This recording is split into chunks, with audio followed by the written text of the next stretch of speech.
Good morning, everyone. I think we can begin to gather.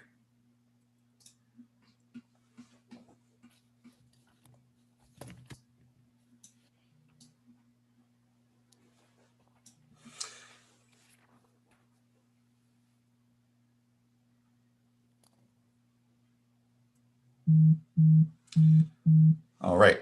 I see now a quorum, at least of my fellow board colleagues. Again, good morning, everyone. My name is Joaquin Esquivel. I'm chair of the State Water Resources Control Board. Today is Tuesday, April 6th. It is 9:01 a.m. and I would like to call this meeting to order. I'll begin, first, I'll begin by introducing my fellow board colleagues. With me here today is board member Tam Dodak and board member Sean McGuire and board member Laurel Firestone. And board member, Vice Chair Doreen D'Adamo. I apologize, it's tomorrow that she won't be joining us. As you all know, because of the COVID pandemic, we're meeting here virtually, so we don't have an actual physical meeting room. And so please do state your name and speak clearly when we call upon you. You're either viewing us one of two ways. You're viewing us from the Cal EPA video stream or on YouTube, or you're here on the Zoom platform with us. If you intend to comment on any of today's items or comment for public forum as well, you should be here on the platform with us. There are instructions on how to get on the Zoom platform on the top of today's agenda, or if you need, you can send an email now to commentletters@waterboards.ca.gov, and the clerk of the board will help you join on. Also note, I'm also joined today by our fellow staff, not just our board colleagues, Executive Director Eileen Sobek, our Chief Counsel Michael Loffer, our two Chief Deputies Eric Oppenheimer and Jonathan Bishop, and the Clerk of the Board Janine Townsend, and assisting her today is Courtney Tyler. I think with that we can move on to public forum. I was going to contemplate actually, we have somewhere around 20 commenters today for public forum. So first and foremost, I want to note, we're going to limit to about 3 minutes per commenter. And if you can go sooner, would be helpful as well so that we can get onto our agenda. But before we take public forum, and if it makes sense, Mr. Loffer would like to go ahead and take our uncontested items first, so as to be able to clear staff who are waiting with those. So let's go ahead and at this point would like to, and I know while our first item is consideration and adoption of the board meeting minutes, let's go ahead and take those quickly, if it makes sense, or we can take them out of order, Mr. Loffer, whichever you think makes most sense for us this morning. I'd suggest going ahead with just the agenda items. Let's hold off on public forum for just a moment. It's obviously in order at any point in time for the board to shift its agenda items. And I would propose minutes followed by the uncontested items calendar. And I will note that we do have no speakers, nor do we have comment letters on the SWFIA item number 3. Okay. And on that item, actually, fellow board colleagues, and we can move it into the uncontested items bucket here, or if we would like some discussion and back and forth, we can do that as well. But would kind of look to you if you're okay with moving into uncontested is what I would recommend. Okay. Then let's go ahead and we'll first take item number 1, which is the board's consideration and adoption of the March 16th, 17th board meeting minutes. Do I have a motion? Would it be appropriate for me to move the minutes, item 2 and item 3 in one motion? I think so, Mr. Loffer, unless there's an issue. It's preferable just in, well, I don't expect any issues today. It's preferable to move them separately, simply in case there are board members who have different views on the items. Unlikely, but nonetheless advisable. Okay. May I ask if any board members have different views on any of the items? No. Not seeing any. No, I hereby move the minutes, item 2 and item 3. Thank you, Mr. Loffer. I'll second. And to clarify, was that item 1, 2, and 3, or just 2 and 3? Yeah, the minutes. Okay. Yes. Okay. Great. Thank you. And Ms. Townsend, can you please call the roll call vote? Sure. Board Member Dodak? Aye. Board Member Firestone? Aye. Board Member McGuire? Aye. Vice Chair Diadamo, Aye. and Chair Esquivel. Aye. Thank you. Thank you as well. Thank you everyone for accommodating a quick move around of the agenda. I think it's helped just be able to release staff at least. And now we can get to public forum. And then after that, we will be moving on to item number 4. First up for public forum, I would like to call up Stephen Poncelet.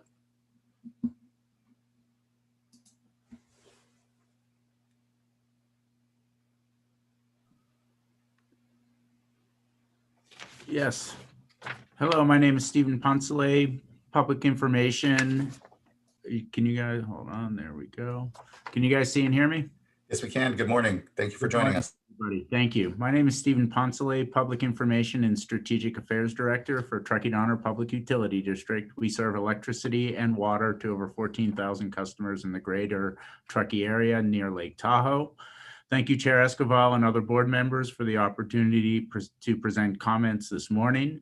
I'm here to advise the board that my agency is negatively impacted by the current draft of the water loss control standards and the associated economic model.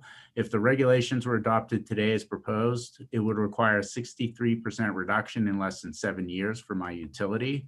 Water loss is a very serious issue in Truckee, and we've reduced our water loss significantly over the last decade, but we still have a ways to go. However, a 63% reduction in less than 7 years makes no sense for our community, and we would have serious negative consequences to our customers' economy and ability to operate our water system in an efficient manner. In short, the costs far outweigh the benefits. Why? TDPUD water supply comes from 100% groundwater locally in our basin with minimal treatment. In addition, due to our mountainous hydrology, leaks rarely surface and all of the water goes back into the water system and aquifer. Essentially, the avoided cost for Truckee Donner PUD is pumping and electricity. On the flip side, our costs are extremely high, over $1 million per mile, and we're a small utility with over 200 miles of pipes and a $10 million annual budget. Unfortunately, the water loss economic model will almost certainly not capture a unique water system like Truckee, not to mention that all of our conservation efforts flow down the Truckee River to the state of Nevada, for which they're very grateful for that. This has been mentioned by utilities, CMUA, Aqua, and other people for the last 2 years as we've engaged to try to work with staff and the board on this regulation. And the answer is that, this, in the time frame we have, this is the best we can do. And to this extent, this is one of the areas where we do agree with staff. The model will, a single statewide model will never capture everybody. Given this reality, we've pushed for a documented various process so that a utility can document that the standard and/or timeline is harmful to the utility or community, and that an appropriate standard or timeline would be given. To date, we've been told that there is a 5 gallon per connection per day variance, but that will not cover Truckee almost certainly, and so that would be arbitrary. As a historical, so given this reality, we've pushed for this process. As a historical example, in the drought regulations, we were given the highest conservation target, 36%, for a utility that was not experiencing a water shortage. And the reason was they took full-time production divided by full-time population and gave us a number. Anyone who's been to Truckee knows that our actual population is much higher. We were able to document that with state data that our actual population was twice our full-time population, 100% variance, and staff adjusted our conservation target accordingly. That's what we're asking for with the water loss standards. Again, meeting the standard as exists today by January 2028 will cause severe impacts to our operations, including negative impacts on rates and affordability, on complying with other regulations, and on overall loss of operational efficiency. And I thank you for your time and for your attention. Thank you as well, Mr. Poncelet, and your obvious engagement throughout the years around efficiency and conservation in the state. Yes, as you noted, something of a blunt tool when we were first in the drought emergency some 6-7 years ago, and now have come a long way. And I appreciate that you have concerns around the water loss standards and the process that we've had. I will say, as I've tracked it the last couple of years, there's been a lot of shifting and a lot of transparent engagement around the model and around the work that the board is doing there. And again, appreciate your engagement and concerns around it. And yes, we find ourselves with many different water systems out there that have very different and unique circumstances and hydrologies. When it comes to that water loss standard, for the benefit of everyone and yourself, I think we'll remind folks that there is no standard that an agency will have to meet. Instead, it will be rolled up along with an indoor efficiency standard and an outdoor efficiency standard for a budget that water systems generally will have to meet. And so, yes, concern around that model, and it'll contain variances. Additional, cases can be made for what are unique circumstances for each water agency to just really, though, create a continued pressure on efficiency, knowing, particularly right now as things are pretty dry, that efficiency is one of our key strategies, long-term conservation and efficiency, one of our key strategies to be able to weather through drier periods. And so anyway, look forward to your continued engagement, really appreciate you flagging these issues, and know that we'll be continuing to work in this space in the months ahead, and appreciate the engagement and transparent discussion. Thank you. Thank you. Next, we have Brian Sanders.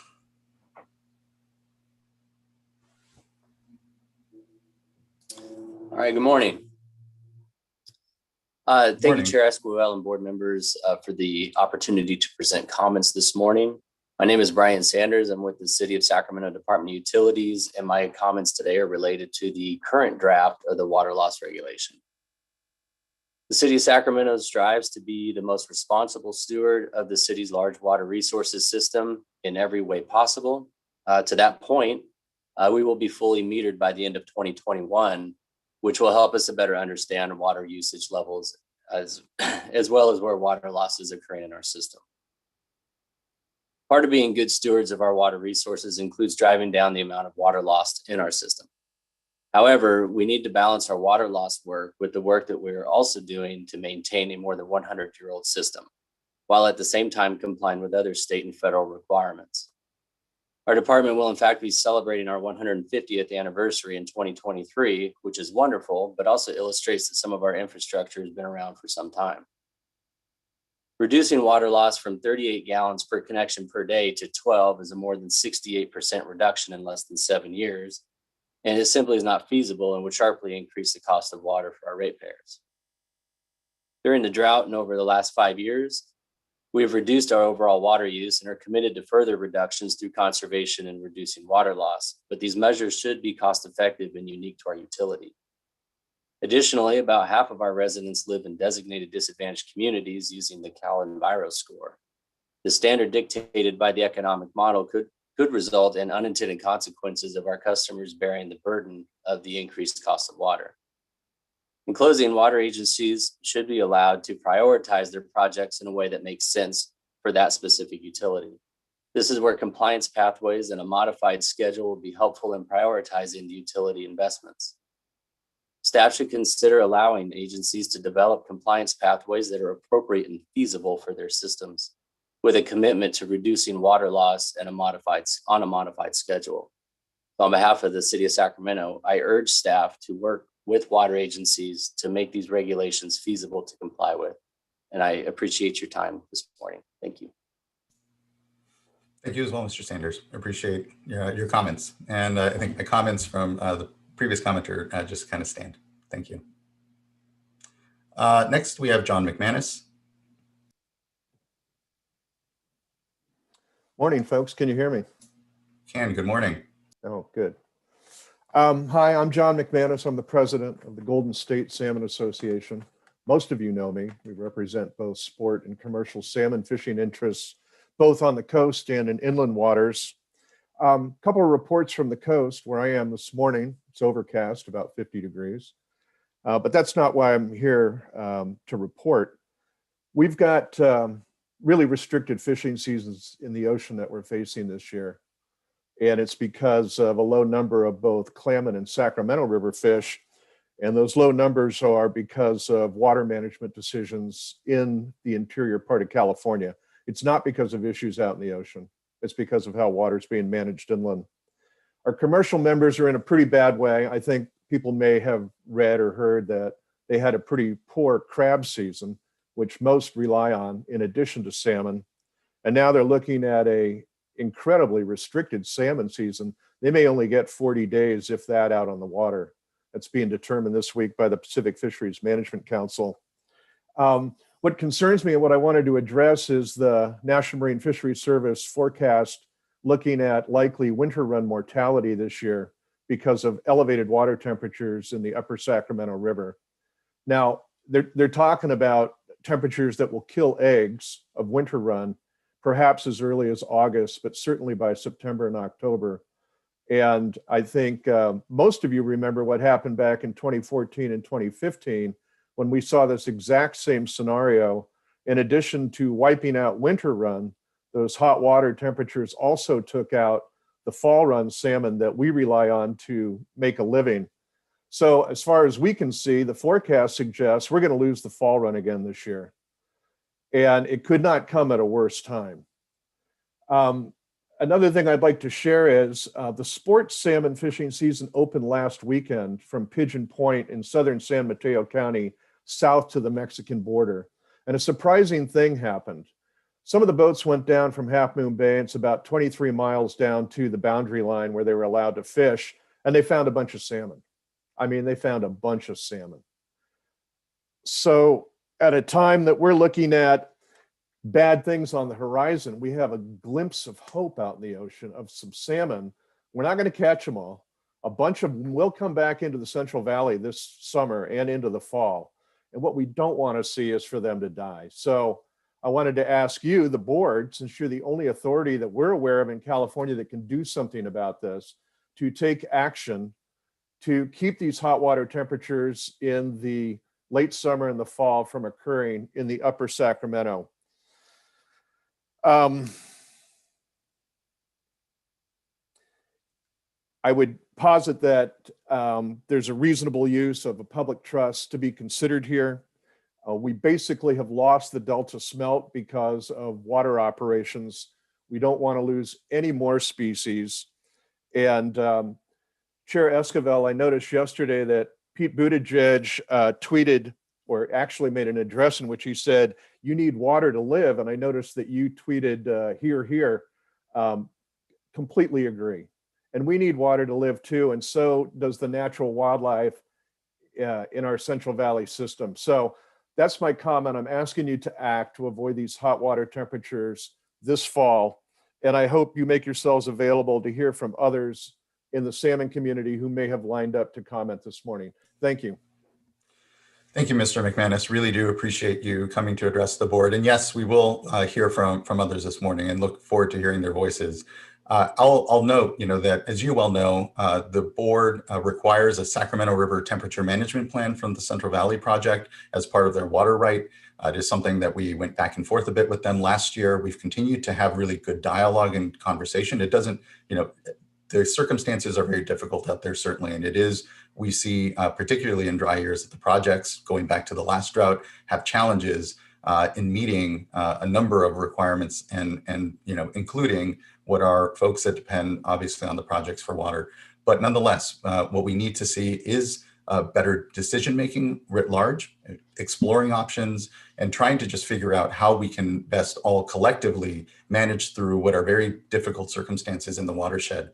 It hasn't been noticed yet this week, but it will be later this week. We will be holding a workshop actually on April 21st to explore Sacramento River temperature management issues with our colleagues on the federal side, both on the fisheries side and on reclamation's side, to explore the challenges that we see in the watersheds. To your point, it is a serious condition we find ourselves with when it comes to just how dry it was last year, how dry it's been this year, and project impacts therein. And so we want to explore, we want to be able to understand and help contribute to what is just difficult decision-making amongst us all, certainly. And it includes not just the projects, but all of us here in the state as we navigate through dry conditions. So we're concerned as well. We appreciate your shared concern and know that we've been working for the last weeks and months and really over the last year plus to try to better have an understanding with reclamation of the challenges that they face, but also maybe the options that may be on the table with all of our partners involved. And so look forward to a very public discussion there. I won't be saying too much more and instead be listening to the comments here moving forward, but we just flag that there is a more public and formal discussion that we will be having around Sacramento River temperature management and the challenges we have therein here on the 21st. So thank you.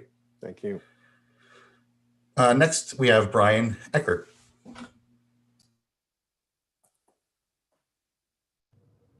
Hello, my name is Brian Eckert. I want to thank you for allowing me to speak.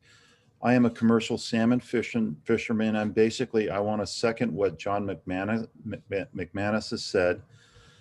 We have a large population, it looks like, off the coast. Our salmon season is severely curtailed.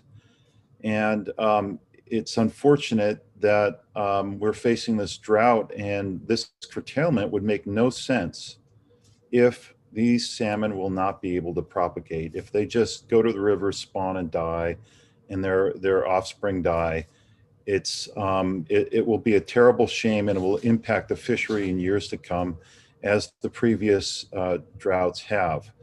And I don't know a lot about the management of the water, but it sounds like there were some mistakes done in the past which we have not recovered from in terms of water diversion. So I just want to put my voice here and also advocate for salmon and the salmon fishery. And thank you very much.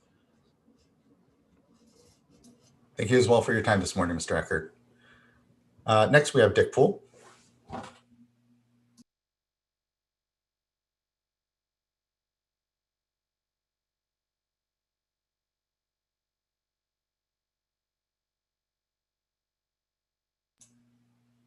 You hear me? Good morning. Yes, now we can hear you. Yes. Chairman Esquivel and board members, thank you for allowing me to say a few words about the Central Valley salmon. My name is Dick Poole. I'm on the board of directors of the Golden Gate Salmon Association. I am president of Water for Fish, and my company ProTroll is one of the largest producers of salmon fishing equipment in North America. As some of you know, I've been working on salmon issues for over 30 years. As we all know, the Central Valley salmon populations are now near another all-time low. They can be recovered, but we need your help.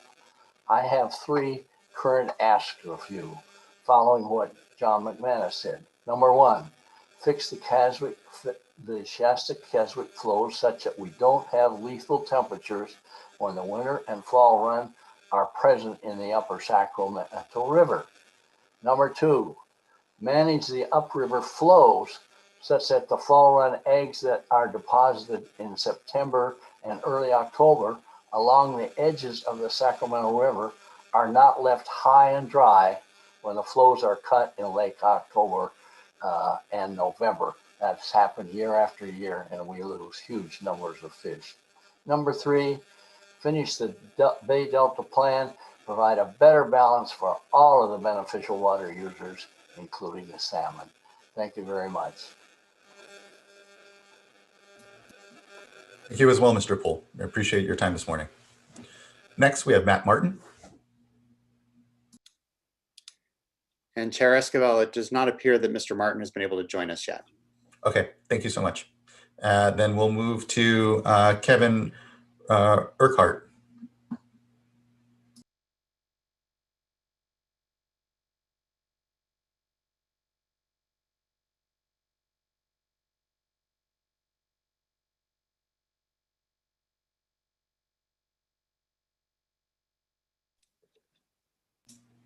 Mr. Urquhart, you've been invited to unmute. I believe you've joined us by computer, and so you should have a button in the lower left corner of your Zoom application that will let you unmute.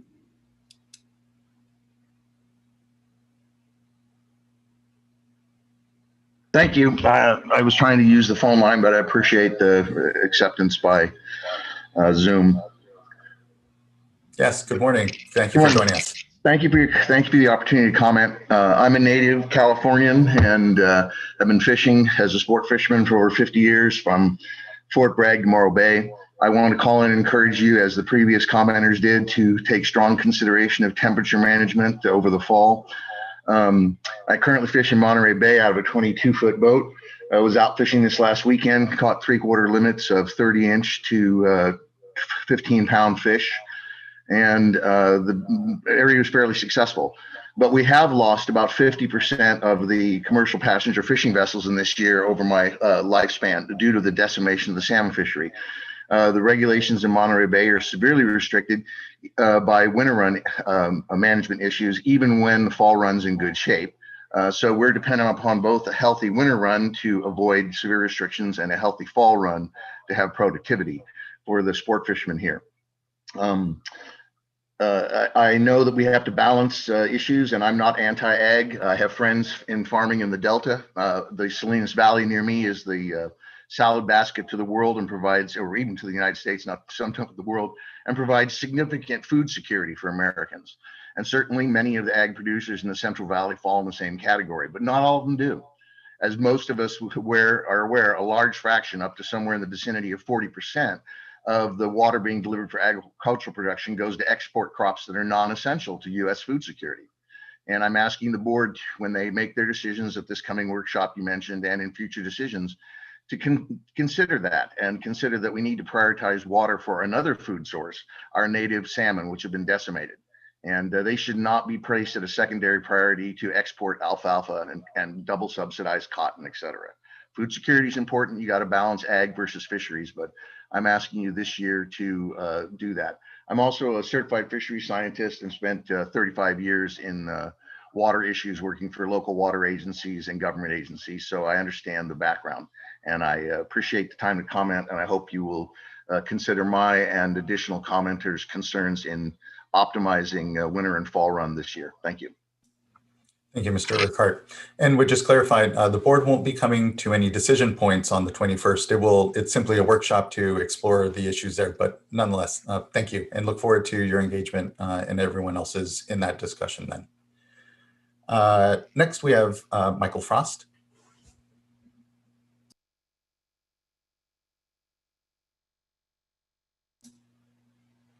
Oh, so you're still on mute, Mr. Frost. Apologies. Good morning. Yes, this is not my first Zoom call, but you may have thought so. Yeah, I grew up in California as well. Been fishing my entire life, and I want to step back a little bit because the environmental apocalypse that we're in right now is obvious. The entire western half of the U.S. was on fire last year. The entire continent of Australia. We are at the inflection points right now that we may not be able to get past. And wild salmon are a wonderful connection between the marine environment and the freshwater environment. And there used to be 6 million salmon swimming through the bay and through the delta every single year. We're now into low hundreds of thousands. We don't understand the cost of these extinctions. And the previous speakers talked about, the previous speakers talked about the mismanagement of flows. The salmon need cold water, and they need cold water at certain particular times. Where are the priorities in the state? Where does this board stand up for public trust resources? Cold water, native fish, those are public trust resources. Almonds, alfalfa, cotton grown in the semi-arid desert, those are not public trust resources. Those are a drain on public trust resources. We're at the inflection point of extinction. We don't understand the cost of salmon going extinct forever. Fish are a leading indicator of the health of a region. If the native fish go extinct, we humans, as part of the food chain, are next on the extinction train. This is not a joke, and a lot of reasons why things are done. I find that it's just money is the reason. Money, that's why. Well, with salmon go extinct, the entire state is on fire, a truckload of money won't do us any good. And we need to be really, really careful right now. Some of the sportsmen, some of the fishermen think there's some conspiracy within the state to starve the fish of water at the particular time, dry out the eggs, make the salmon smolt die on the shore. They think it's purposeful mismanagement.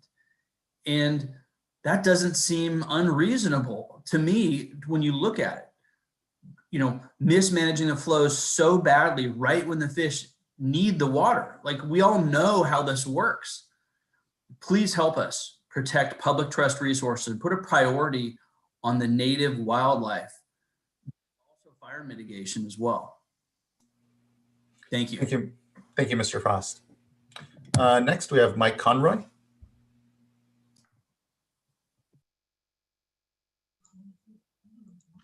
And would note Iseo Kaji and Robert Kuniko, if you are watching us from the webcast and are needing to get into the Zoom meeting to join us here, again, instructions are at the top of the agenda, or you can email comment letters at waterboards.ca.gov.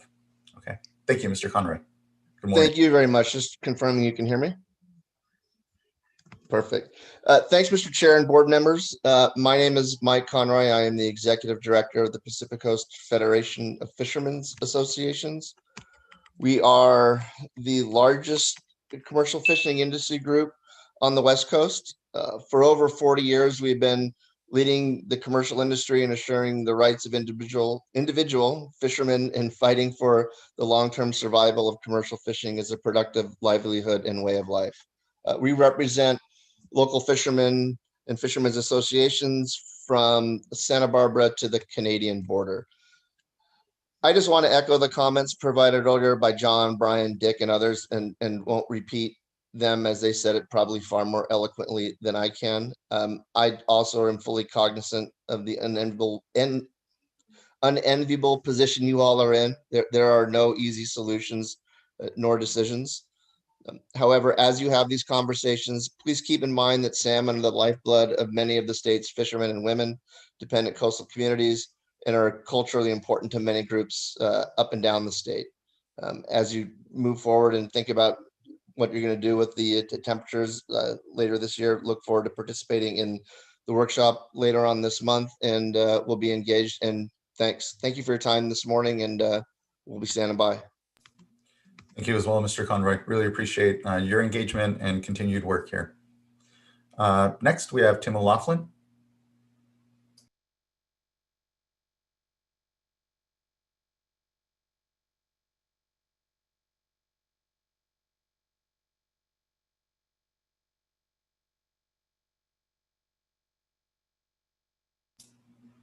And Mr. O'Loughlin, you should be invited to share and your camera and or mic. So Mr. O'Loughlin's on the phone, and he does appear to be unmuted at this point. Tim, okay. I know it was working earlier. Are you able to hear us and do a sound check?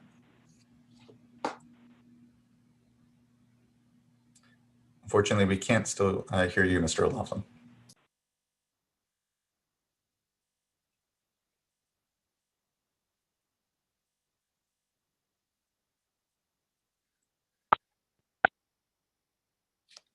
Here, hold on one second.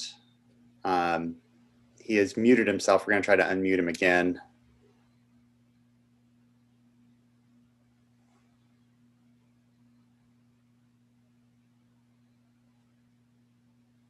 Thanks, everyone, for your patience.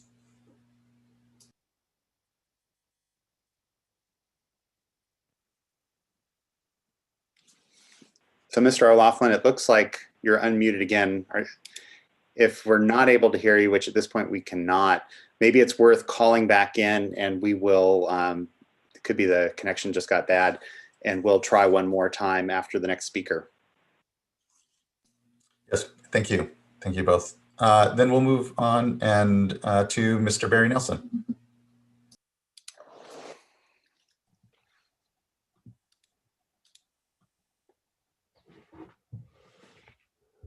Thank you, Chair Esquivel. Barry Nelson with Golden State Salmon Association. Just want to make sure in light of Mr. O'Loughlin's problems, you can hear me. Thank you. I'll be very brief in light of the previous speakers. Just wanted to point out that that the decline of salmon in California is not just an environmental problem.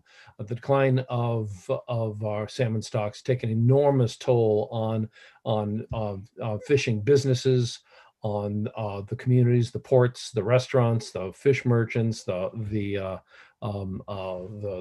chandleries, the whole fishing industry. During the last drought, the Public Policy Institute of California found that the environment and therefore the fishing industry suffered more than any other sector during the last drought. As we go into a new dry period, I think it's essential that the state board bear that in mind. Just wanted to make one final note. Our industry is very carefully regulated, as you've heard from a number of speakers, in order to assure that it's sustainable, that enough fish return to spawn for future generations. The same is only true in the water sector if the water board requires that. It's very frustrating for the fishing community that in 2014, 2015, when Sacramento fish were almost completely killed off by temperature problems, we saw hundreds of thousands of acres of new almonds planted in California.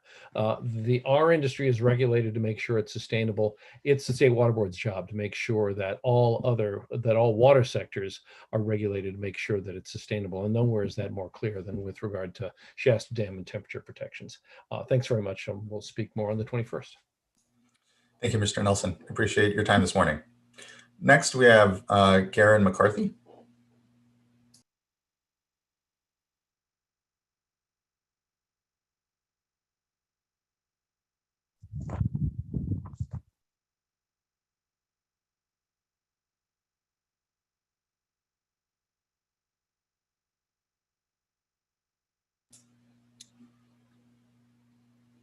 So Garen, we're going to go ahead and invite you to unmute again. It appears that you toggled back, and it may have been on our end, toggled back to mute.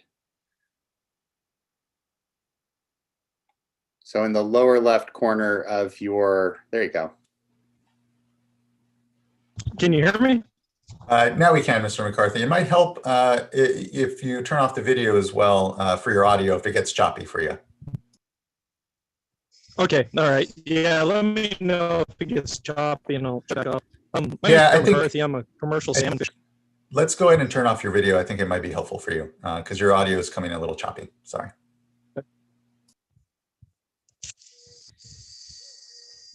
How about now? Great.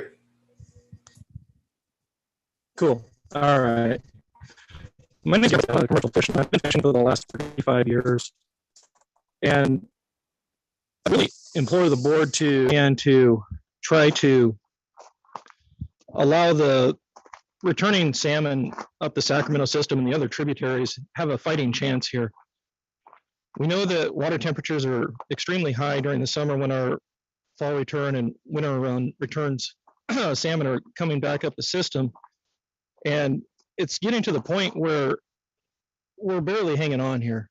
I mean, it's going to be the end of the industry if we don't get a change. It's to the point where there's just a handful of us hanging on. It's the dying gas. We really, really, really need your help in managing the water in the best way possible to give these fish the best.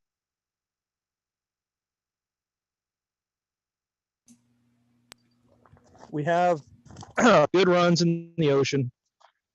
We've got good hatchery programs, but when the fish return, like others were saying, the reds are going dry and we can't make it anymore. And it's not working. So if the board could do something about that, I'd really appreciate it. And like I said, I mean, it's to the point where we're just barely hanging on. And there's a lot of people raise a lot of everything. So I really appreciate it. And that's all I have to say. And thank you for your time. Thank you as well, Mr. McCarthy. There's a couple small moments you cut out there, but we heard your comments well and well received. So thank you. Really appreciate you taking the time of your morning this morning to address the board. Thanks. Next, we have Jane Perry.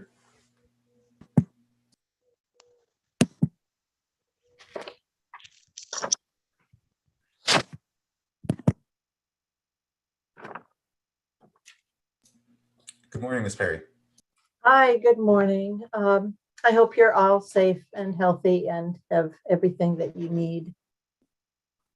I'm a retired researcher and teacher from UC Berkeley and a member of 1000 Grandmothers for Future Generations. I'm speaking on behalf of our salmon because they cannot speak for themselves. And I thank you for this opportunity to comment. I must say that my heart is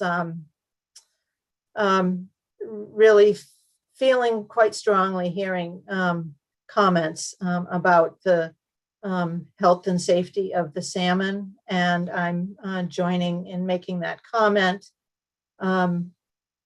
It's really essential that when they come to spawn in the fall, that their eggs not be lost because of Sacramento River temperature and flow. Please do whatever you can to protect the eggs of this year's school, as this salmon school this year is better than expected, and we just really want to capitalize on that. We need cold water and water flow to be there for these salmon, and I urge you to act to save the offspring of this good school of salmon. As a grandmother, I understand that we live in a shared and humble, sacred relationship with all beings. All of us want a healthy, clean, and safe future that's restored for all beings. Please protect this fall's salmon spawning because water is life. I'm so very grateful to you for this time to speak, and I thank you. Thank you, Ms. Perry. Mr. O'Laughlin ready to join us perhaps now? We have him back in the queue, and let's go ahead. Mr. O'Laughlin, we're going to invite you to unmute again and see if we can hear you this go around.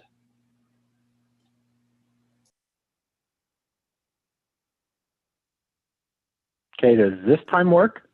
It does. Good morning, Mr. O'Laughlin. Thank you for bearing with us with the technical difficulties. No, I apologize because I know that my son says it's operator error, so I take full blame.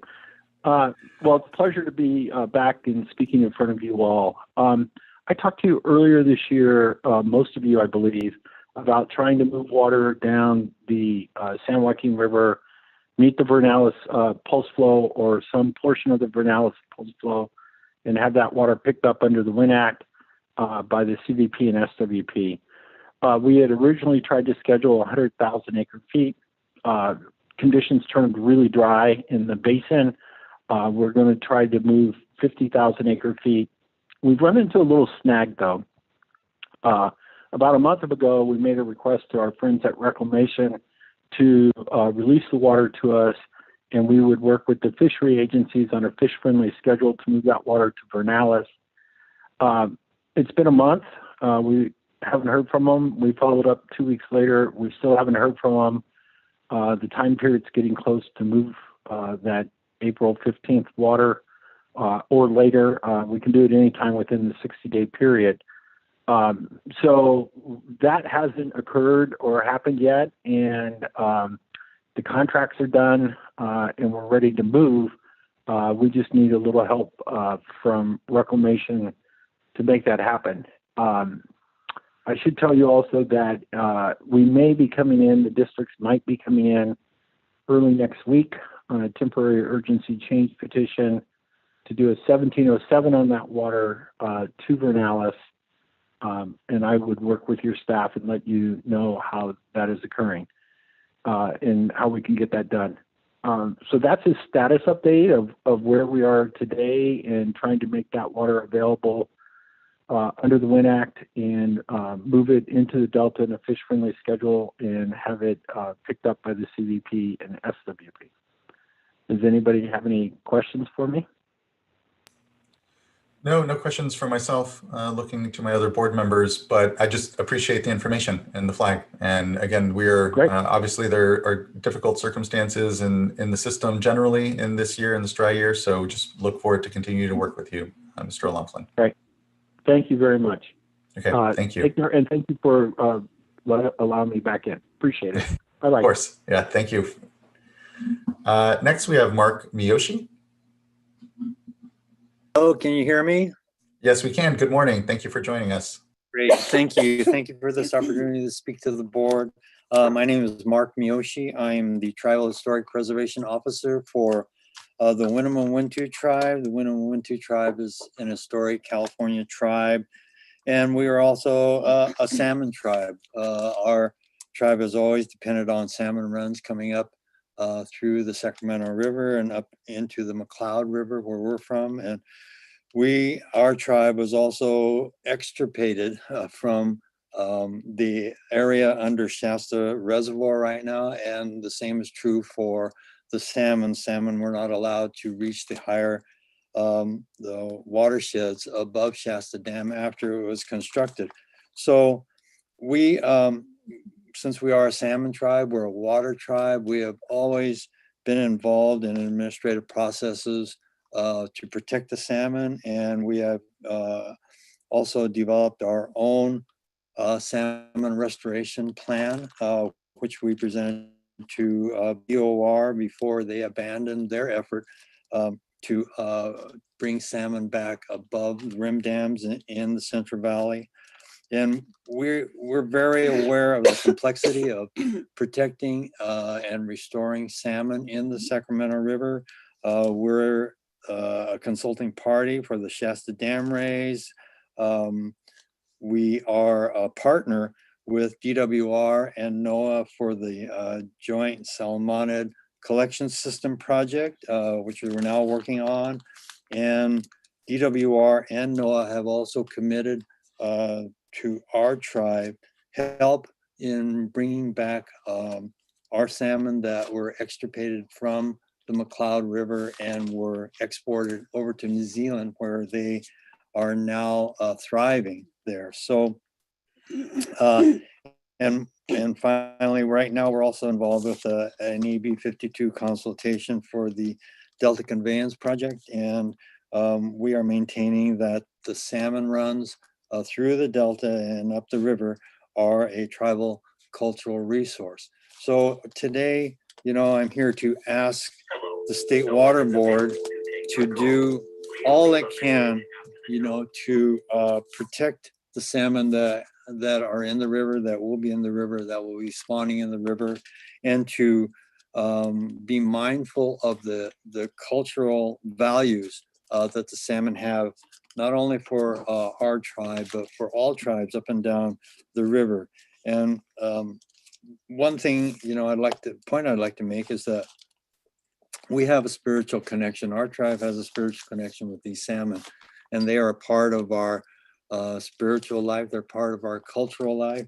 And it's becoming more and more apparent that the kind of spiritual knowledge and awareness and is very much coinciding with the down-to-earth scientific, the problems that are happening with the salmon and the rest of the world, and the solutions that we need to have need to be broader than just looking at issues with a very narrow focus. So we're involved with where we can in administrative processes that will affect our salmon. We're asking the water board to be mindful of these connections of all things, of all living things, when they make decisions that could affect the salmon and the rest of the life in this watershed.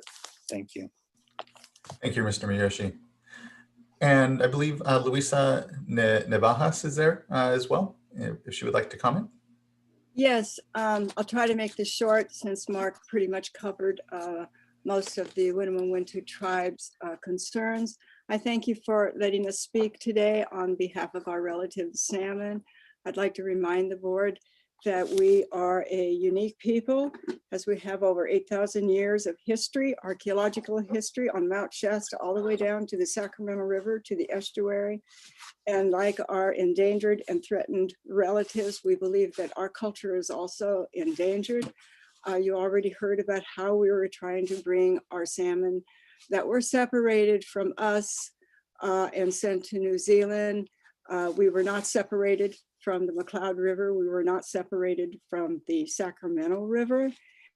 And we are asking the State Water Board to take the responsibility it has to do all they can to ensure the survival of our relatives that have been with us all this journey through our history, up to the Shasta Dam that was put in and stopped our salmon from coming all the way back up to the McCloud River.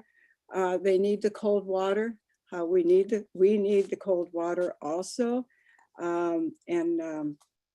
Please take this into consideration, that this is about salmon and people. And I thank you for listening to us today. Thank you, Ms. Navejas. Appreciate it. Thank you for your time this morning. Okay, next we have Rebecca Zaragoza. And Ms. Zaragoza is not with us, although I believe that she was actually intending to join tomorrow for our Salt and Sea. Okay, okay, thank you. And then I think there's one individual left that is still possibly with us. Is that the case? I'm waiting for the scroll to come up, Mr. Lawfer, but. Yes, I believe Robert Kuniko okay. has joined us. Okay, great, thank you. Mr. Kuniko.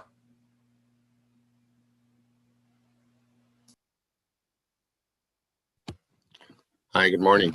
Can you hear me? Yes. We can, good morning. Hi, good morning. Thank you for giving me this opportunity to speak with you. I'm here also to speak for the salmon, but more importantly, the whole web of life in the Bay Area. I live in the Bay Area. I've lived here for 50 years now. I was drafted in 1972 and sent to Presidio, which was an Army base at the time during the Vietnam War. Fortunately, I was stationed there happily. They had a salmon fishing boat for $5. You could go out and fish for salmon. That was my introduction to salmon fishing and the wonder of the whole Bay Area. I never moved back from Colorado. I own a house on the water now. And I practice gratitude every day. I'm grateful for the water and the bay. The ocean is doing better, in my opinion. The bay is doing better. We have whales often seen in the bay now. Harbor porpoises have returned, first time in 65 years. So the ocean, the saltwater portion of our ecosystem is doing very well, I think. The freshwater portion, as you know, not so well. And I understand completely. I'm on the board of a small nonprofit called OP, Ocean Planet Explorers. And our goal is we have one large sailboat available. We take students out and teach them about the ecosystem in the bay primarily. And sometimes I'm asked the question, well, I said that bay is really very healthy. And some young person asked, well, how do you know that? I said, well, there's a lot of living creatures here, and we showed them the whole ecosystem. I'm getting to my point. My point is that salmon live in both systems, and they do very well. We have really managed the system pretty well, except for the water part. And you're at the force of nature in that respect.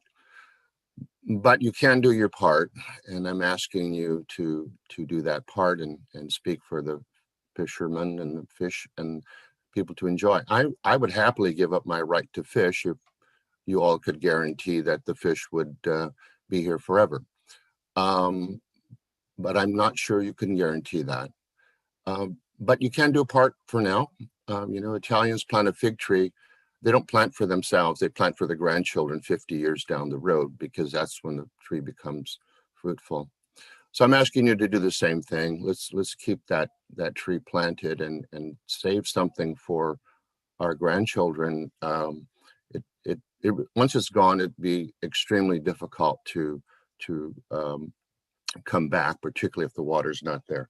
So the fish nets are working in the bay. The fish, if they get back to the hatcheries, if you haven't observed the process, you really need to observe it because it's really fantastic. The fish will swim the hatcheries.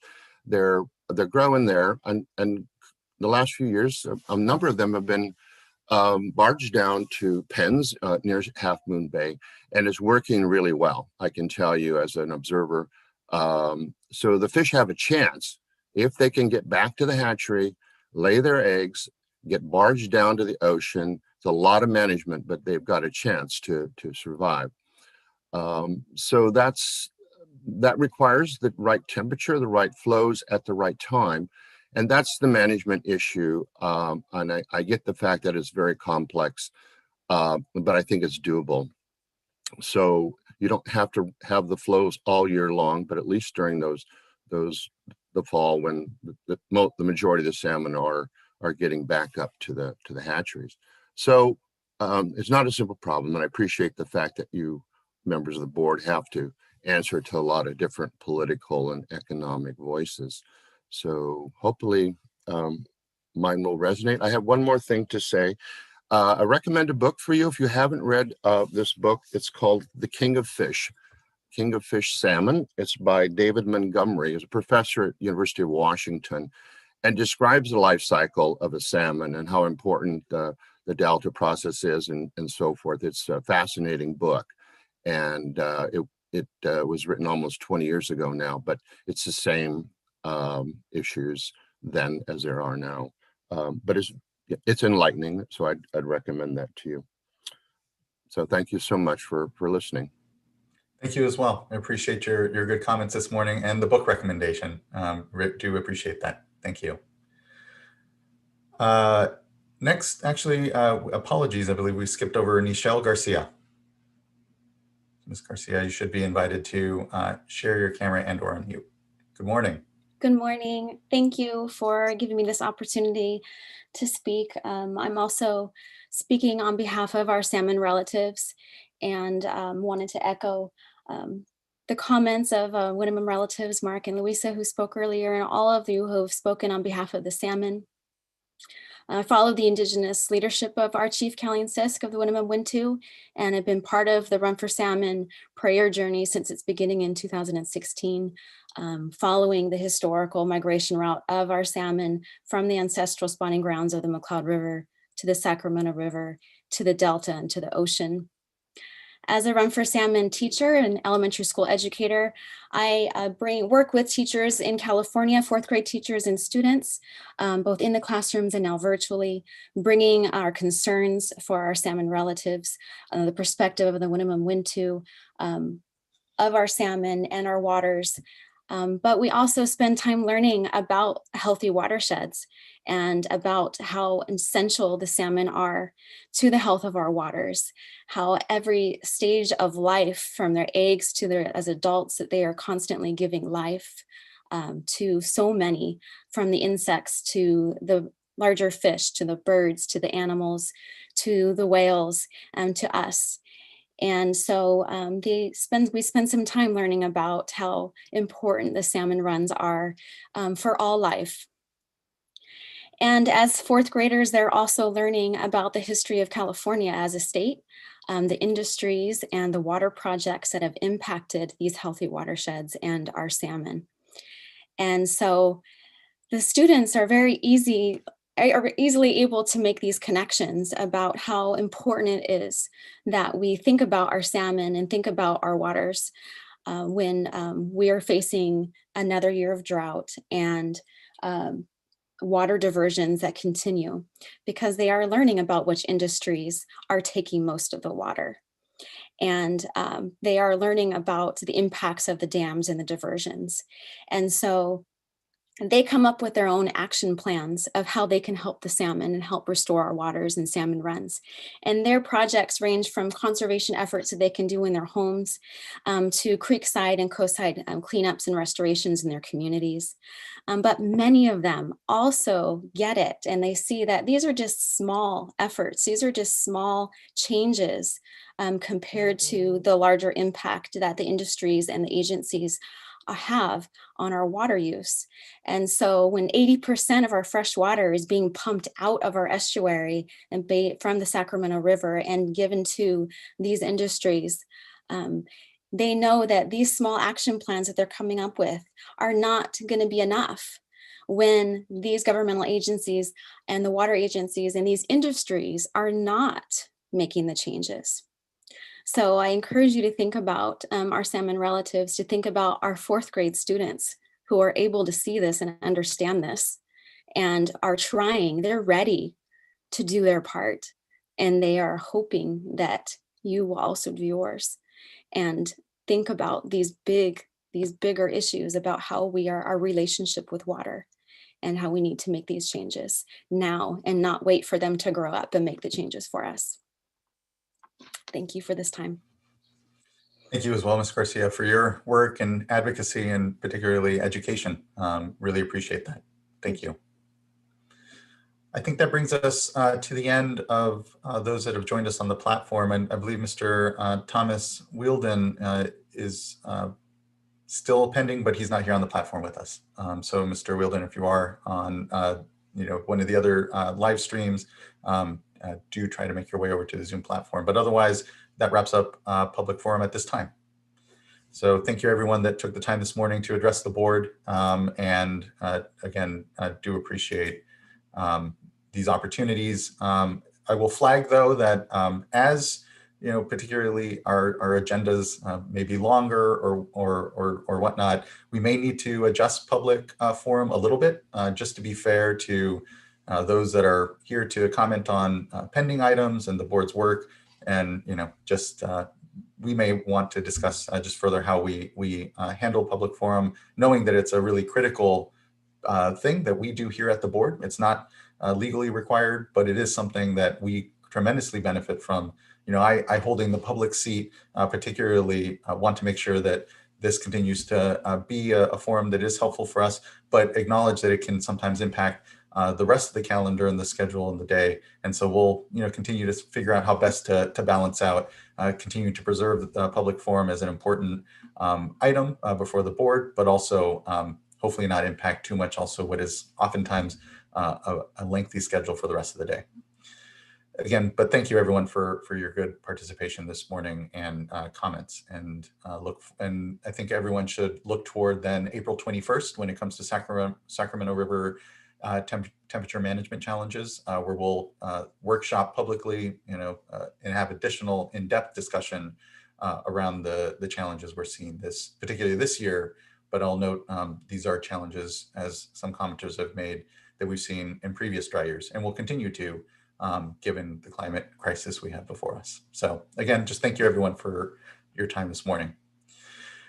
We can then, here, one moment, time check, it's 10. We can, we'll just move on then here to item number 4, which is consideration of a proposed resolution confirming that the state wetland definition and procedures for discharge of dredge and fill material are in effect as state policy for water quality control and shall be applied only to waters for the United States via the inland surface waters and enclosed bays and estuaries plan. I think I actually have an opening statement. I apologize. Let me properly read that as well before moving on. 1 second.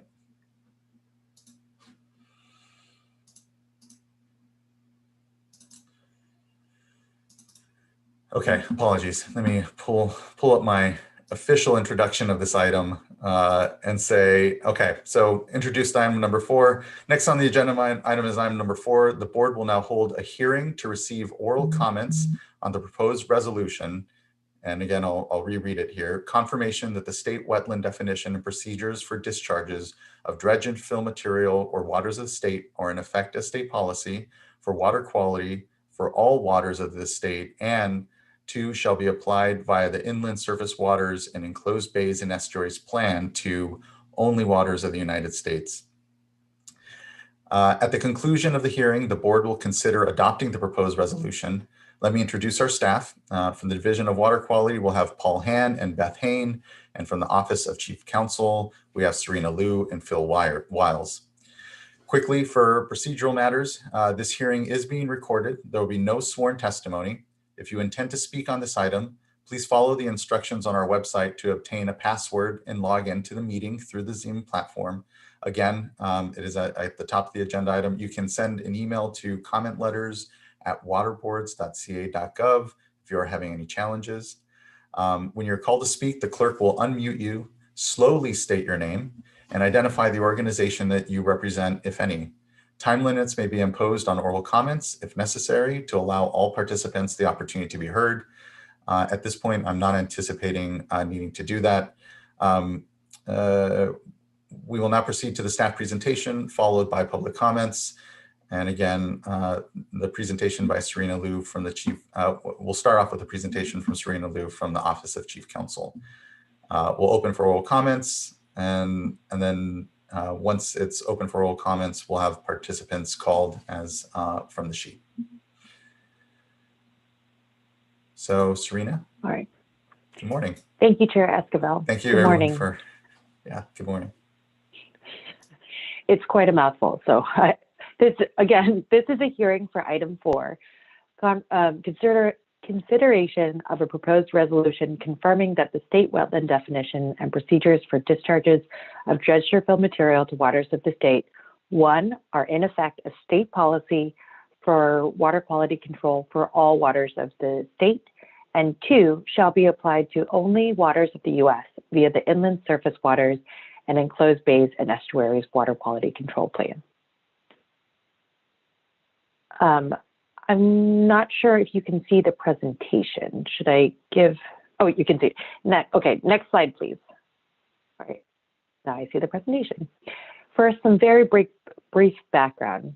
The State Water Board adopted the state wetland definition and procedures for discharges of dredged or filled material to waters of the state on April 2nd via adopting Resolution 19-15. Because that's quite a mouthful, I'm going to be referring to those as the procedures today. The resolution referred to 2 sources of authority for the action. Water Code Section 13140, which authorizes the State Water Board to adopt state policy for water quality control, and Section 13170, which authorizes the State Water Board to adopt water quality control plans. The procedures went into effect 9 months after OAL approval on May 28, 2020. Next slide, please. In May 2019, the San Joaquin Tributaries Authority filed a petition for writ of mandate challenging the adoption of the procedures. Only one of the claims asserted in the petition are relevant here. SGTA alleged that to the extent that the procedures regulate waters of the state not covered by the Clean Water Act through a statewide water quality control plan, the board has exceeded its authority under Water Code Section 13170. In January 2021, the Sacramento Superior Court issued a writ enjoining the State Water Board from applying, via the Inland Surface Waters and Enclosed Bays and Estuaries Water Quality Control Plan, the procedures to non-federal waters. Again, for ease of reference, I'm going to be referring to that Water Quality Control Plan as the SWRCB plan. Next slide, please. As explained in the proposed resolution, the Superior Court's decision addresses only the scope of the State Water Board's authority to adopt water quality control plans under Water Code Section 13170. It does not restrict the State Water Board's authority to regulate the discharge of dredged or filled material to all waters of the state pursuant to the board's other regulatory tools, including its authority to adopt state policy for water quality control under Water Code Section 13140. Accordingly, the Superior Court's decision did not impair the Water Board's authority to regulate discharges of dredged or filled material to all waters of the state, including waters of the state that are not also waters of the U.S., except to the extent that such regulation is via the SWRCB plan. The court found that inclusion of the procedures in the California Ocean Plan was separately authorized under Water Code Section 13170.2. Next slide, please. Purpose of the proposed resolution is for the State Water Board to provide clarification regarding Resolution 19-15 by confirming that its April 2nd, 2019 action relied in part on Water Code Section 13140 and that the procedures are therefore effective for all waters of the state as state policy for water quality control. In the alternative, the resolution is for the State Water Board to adopt the procedures as state policy for water quality control today. Next slide, please. This slide is a summary of the changes made in responses to comments. Sorry, I'm just making sure, okay. The title of the item and resolution were changed to more precisely reflect the contents of the resolution, which now include an express determination that the procedures shall not be applied via the SWRCB plan to non-federal waters and direct staff to propose appropriate incorporation into the SWRCB plan at a future meeting. This is now paragraph 5.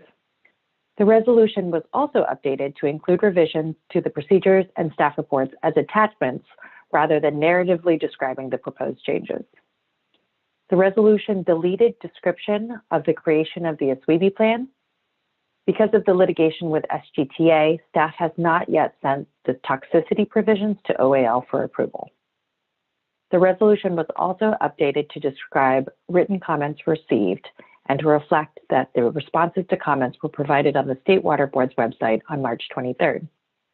Finally, the resolution was revised to reflect compliance with procedural requirements applicable to water quality control plans and for state policy for water quality control. Staff also has one additional proposed revision to the resolution, which I will address shortly. Next slide, please. The public comment period ran from February 3rd until March 8th. 7 comment letters were received, but 1 was outside the notice, so we only have 6 listed on the slide. I'll briefly highlight the main comments and responses thereto, but the complete responses, which includes a link to the original comment letters, are posted on the State Board website. Starting with the San Joaquin Tributaries Authority, their comment 2 objected to resolution paragraph 1, stating it was not an accurate description of the board's 2019 action and directly conflicted with the Superior Court's decision.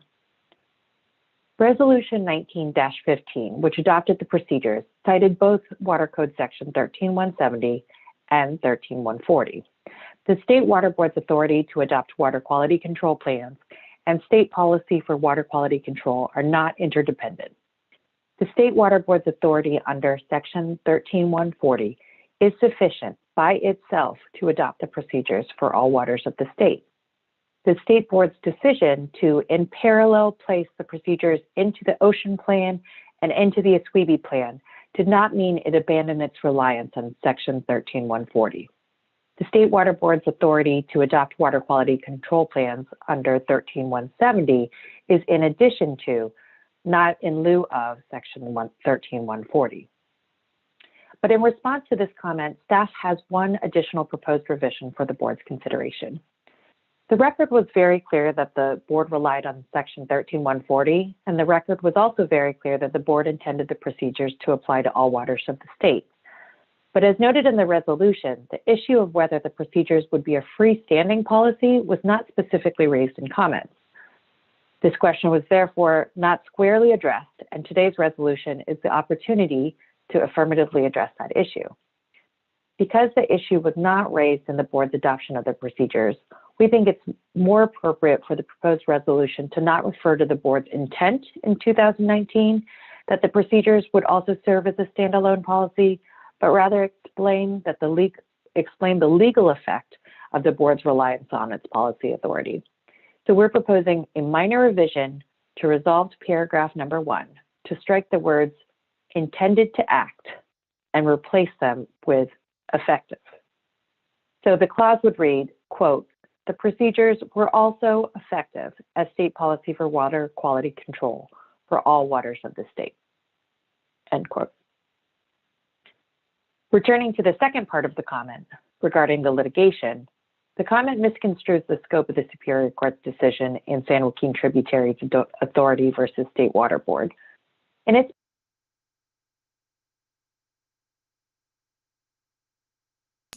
Apologies, Ms. Liu, you somehow became muted.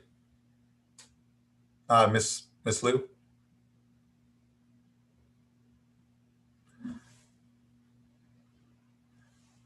Apologies, Miss Liu. I think you somehow became muted, and you may not be hearing us either. Yeah, let me see. The Courtney, can you go ahead and take down the PowerPoint briefly, because Ms. Liu may not be able to see us unless. And Ms. Liu, I don't know if you can hear us, but I know you were calling in initially, so you may need to reconnect your phone to or switch over to using computer.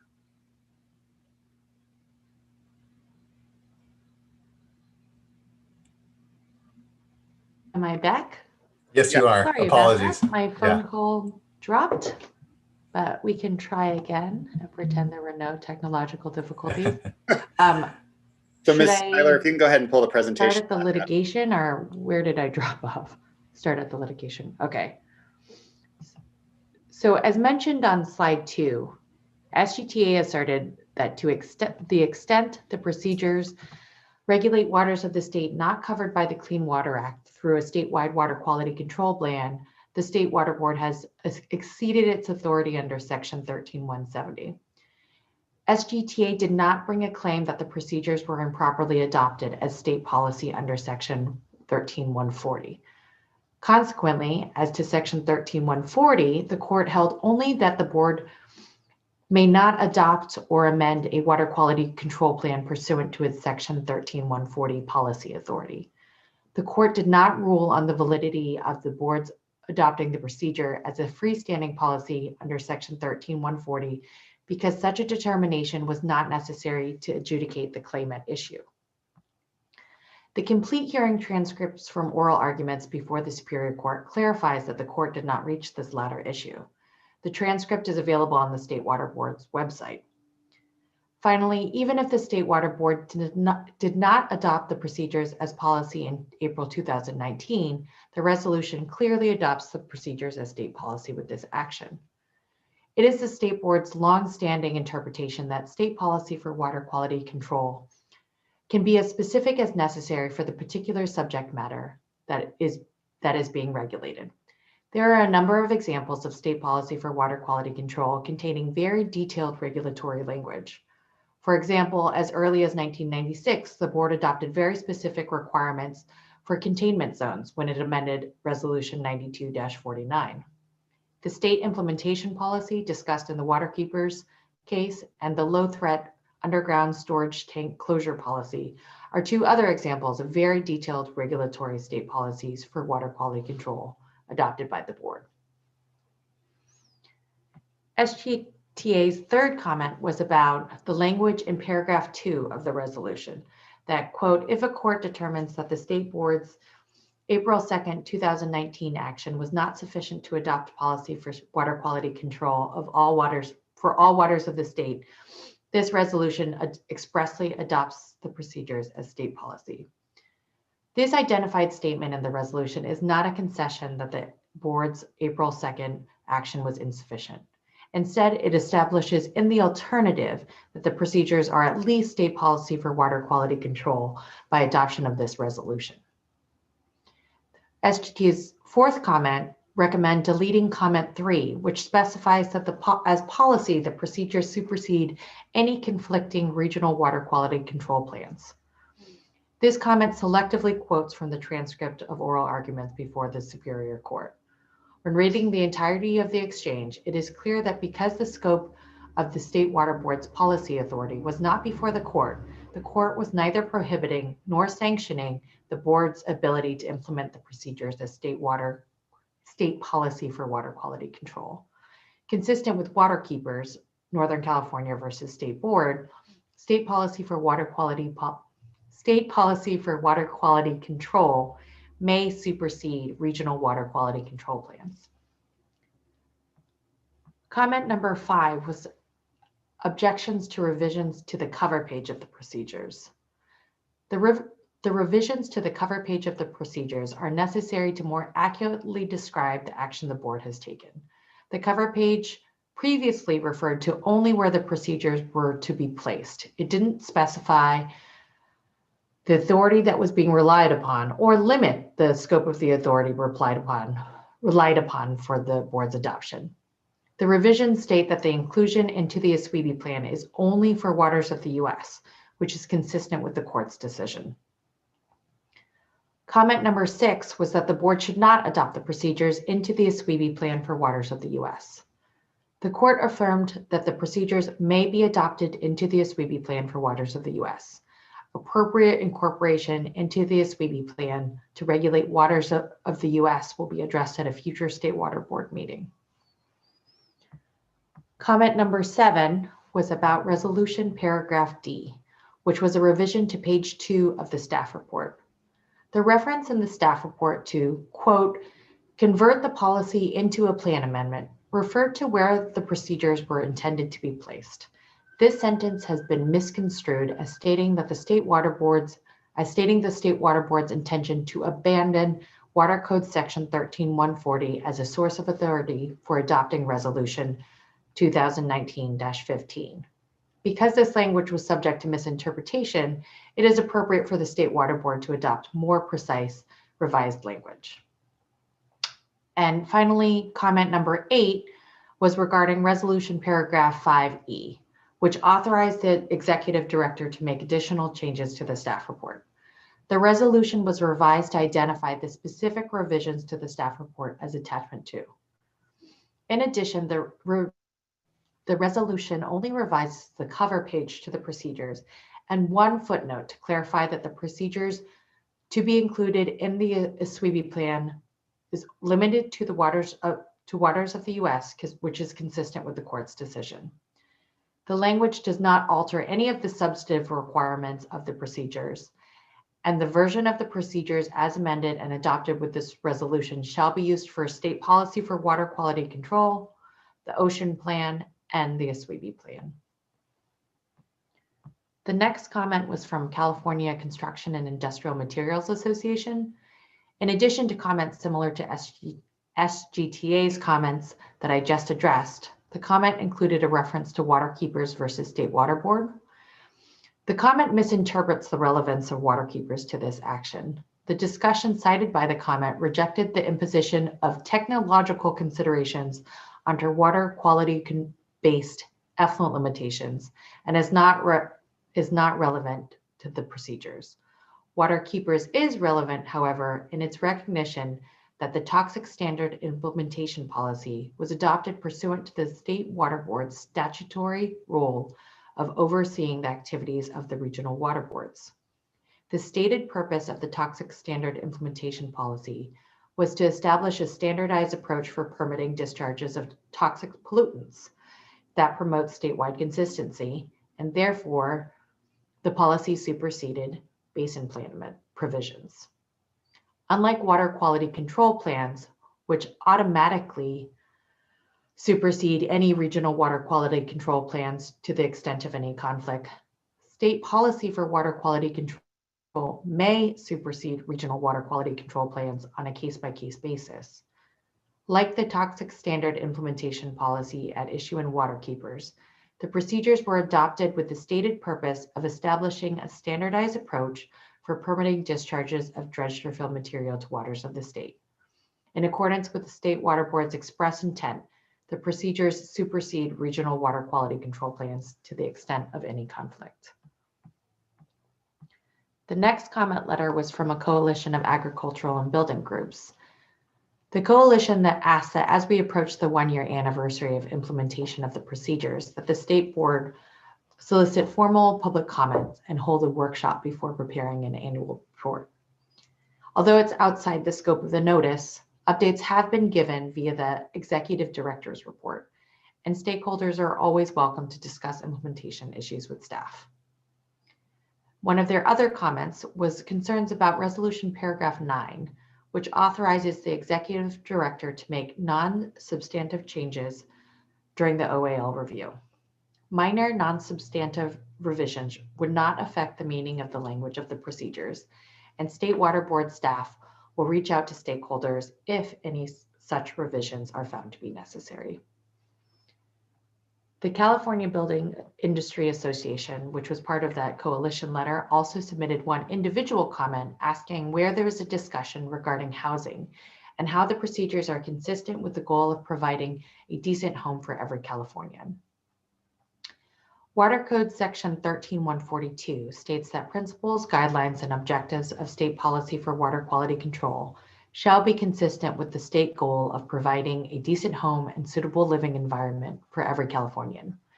To the extent that the board is required to discuss the procedure's consistency with housing goals, the state board did in fact consider the procedure's effect on housing during board meetings and workshops, in response to comments, and in the staff report.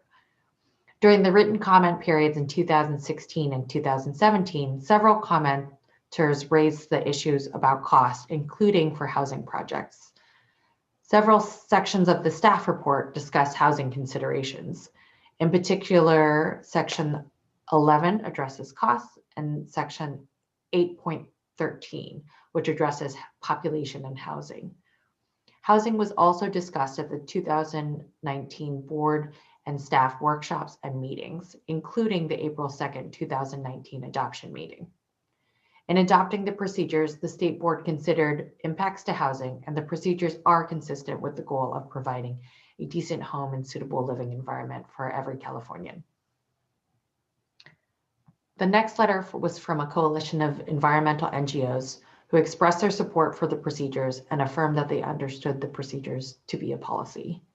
And the last comment was from Caltrans, who asked a number of process questions, which are answered in detail in the responses to comments. And with that, that concludes staff's presentation. Back to you, Board Chair. Thank you very much, Ms. Liu. Much appreciated for the summary. Now let me quickly take a look. Let's now go to oral comments then. First, we have Rachel Zwillinger from Defenders of Wildlife, who will be followed by Valerie Kincaid. And all commenters should feel free to take the amount of time necessary to complete their comments. And I believe Ms. Kincaid at this point is the only one that has requested more than 5 minutes. And so it's granted, obviously. Ms. Zwillinger, good morning. Good morning. I'm Rachel Zwillinger, an attorney and water policy advisor with Defenders of Wildlife. Defenders has worked with the board on its wetlands policy for over 15 years and has weighed in countless times during the administrative process. Today, I'm here to urge you to adopt the proposed resolution confirming that the board's dredger fill procedures are in effect as a state policy for water quality control. Water Board staff has clearly articulated the factual and legal basis supporting the approach set forth in the resolution in its notice, in the resolution itself, and in its response to comments. Continued application of the dredger fill procedures as a state policy for water quality control is a lawful and common sense path forward. I want to underscore today that in addition to being lawful, adoption of the resolution is incredibly important for protection of California's wetlands, water quality, and wildlife. California has lost more than 90% of its historic wetlands, and the quality of freshwater resources throughout the state is severely degraded. The threats to California's waters are now particularly acute because of the Trump administration's Navigable Waters Protection Rule, which eliminated federal protection for many vernal pools, headwater streams, and other state waters. While the Biden administration is likely to advance a more protective interpretation of the Clean Water Act, new regulations could take years to craft and will still leave some state waters vulnerable. The procedures are a key tool for protecting California's waters, and their continued implementation is critical. We thank the board for its commitment to the procedures and to protecting the wetlands, streams, rivers, lakes, and other state waters that are so important for California's communities and wildlife. Thank you. Thank you for your comments, Ms. Zwillinger. Next is Valerie Kincaid.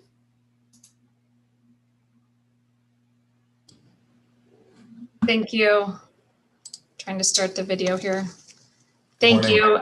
Good morning. Thanks for the opportunity to comment during this hearing. Valerie Kincaid for San Joaquin Tributaries Authority. As was reviewed in the staff report, the SJTA previously provided comments. I'm going to try to not review those. I think we've been over those quite a bit. But I do want to provide a few comments about the judgment and how this proposed resolution is not likely to satisfy that judgment. The proposed resolution that you have before you is very complicated. However, the issue that was litigated is not actually as complicated. It's fairly simple. The State Water Resources Control Board has several authorities, and this litigation and matter only involved two. The authority to set statewide policy and the authority to regulate through water quality control plans. So those are the two authorities that are at issue here. The board does have authority to set policy for the entire state, and the regional boards implement that policy through regional basin planning.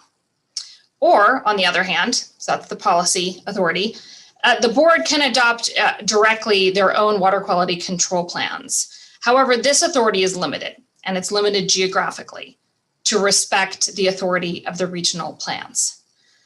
The wetlands procedure did start as policy. It was a very long-term process, and there was a point where the State Water Board proposed to have a statewide policy, where then the regional boards would implement that policy correctly. At some point during the process, the State Water Board changed directions. They converted that policy to a regulatory action.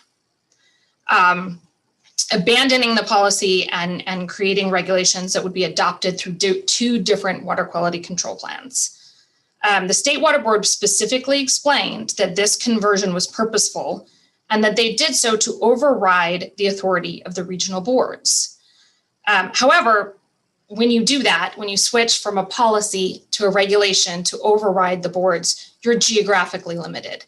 So the State Water Board didn't take into consideration that geographic limitation and tried to do a statewide regulation. And that's simply just not statutorily allowed. If the State Water Board doesn't like that limitation, I understand that. But the answer there is to have a legislative amendment. The answer isn't to just change the rules in practice. You have to change the rules we all live by through the legislature.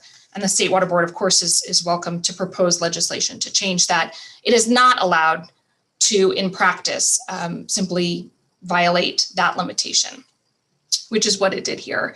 So the SJTA sued the State Water Board on this issue and won. The court agreed the State Water Board could do a policy to guide regional boards, or it could do a regulation limited to the waters of the US. Those are the choices. Throughout the litigation, the State Water Board never took the position that this was a policy. And in Ms. Liu's presentation, she mentioned several times that wasn't before the board, that wasn't before the court, and she's correct. It wasn't before the court because the State Water Board never took that position. Everyone understood the facts in this litigation, and the State Water Board consistently took the position over the 2 years of litigation that this was an amendment to two water quality control plans. That wasn't at issue until the court issued its judgment. At that point, the State Water Board pivoted and decided that it did adopt a policy. By then, it was, of course, too late to litigate that issue because it wasn't before the court. So the State Water Board decided to kind of rewrite history and allege it adopted a policy when it didn't. Unfortunately for the board, the record is very clear. The wetlands procedures were not adopted as a policy. They were regulations adopted by amending two water quality control plans. So because of that, the State Water Board could have satisfied the judgment by revising the wetlands regulations to only apply to waters of the US. That was one viable option. They could also satisfy the judgment by developing a policy that respected the delegation of authority to regional boards. It chose, unfortunately, to do neither of those things. It declined both of the paths that could have satisfied the judgment appropriately. And instead, the board is proposing a theory that you have before you today that its previous action was actually the adoption of a policy. Unfortunately, as I mentioned previously, this approach contradicts the record and the facts and the previous position taken by the board.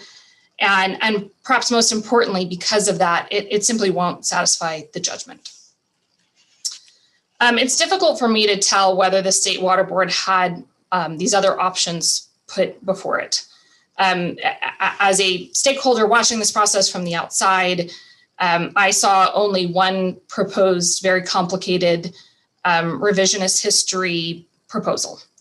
I looked to see if there was a closed session to talk to the board about ongoing litigation and perhaps develop different options.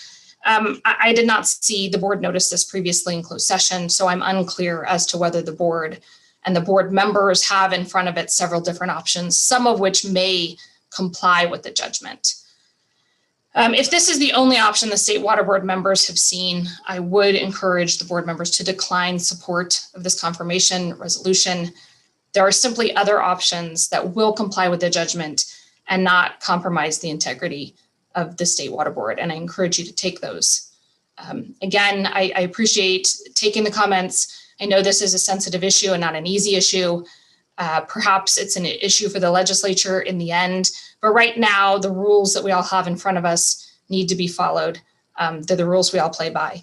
And I suggest that the State Water Board adopt only a resolution that plays by those rules. Thank you. Thank you, Ms. Kincaid. The board's interest always to follow the rules and also do so transparently and show our decision-making and homework here as we do so. I appreciate the counsel or advice and guidance on other paths, and we'll continue to hear public comment here and appreciate again the comment generally. Thank you. Next, I'd like to call up Tess Dunham.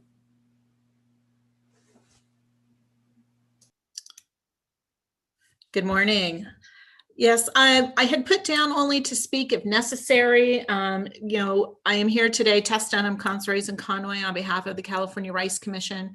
You may all recall when the wetlands policy went through the process, we did participate in a lot of the discussion with respect to how this impacts rice fields.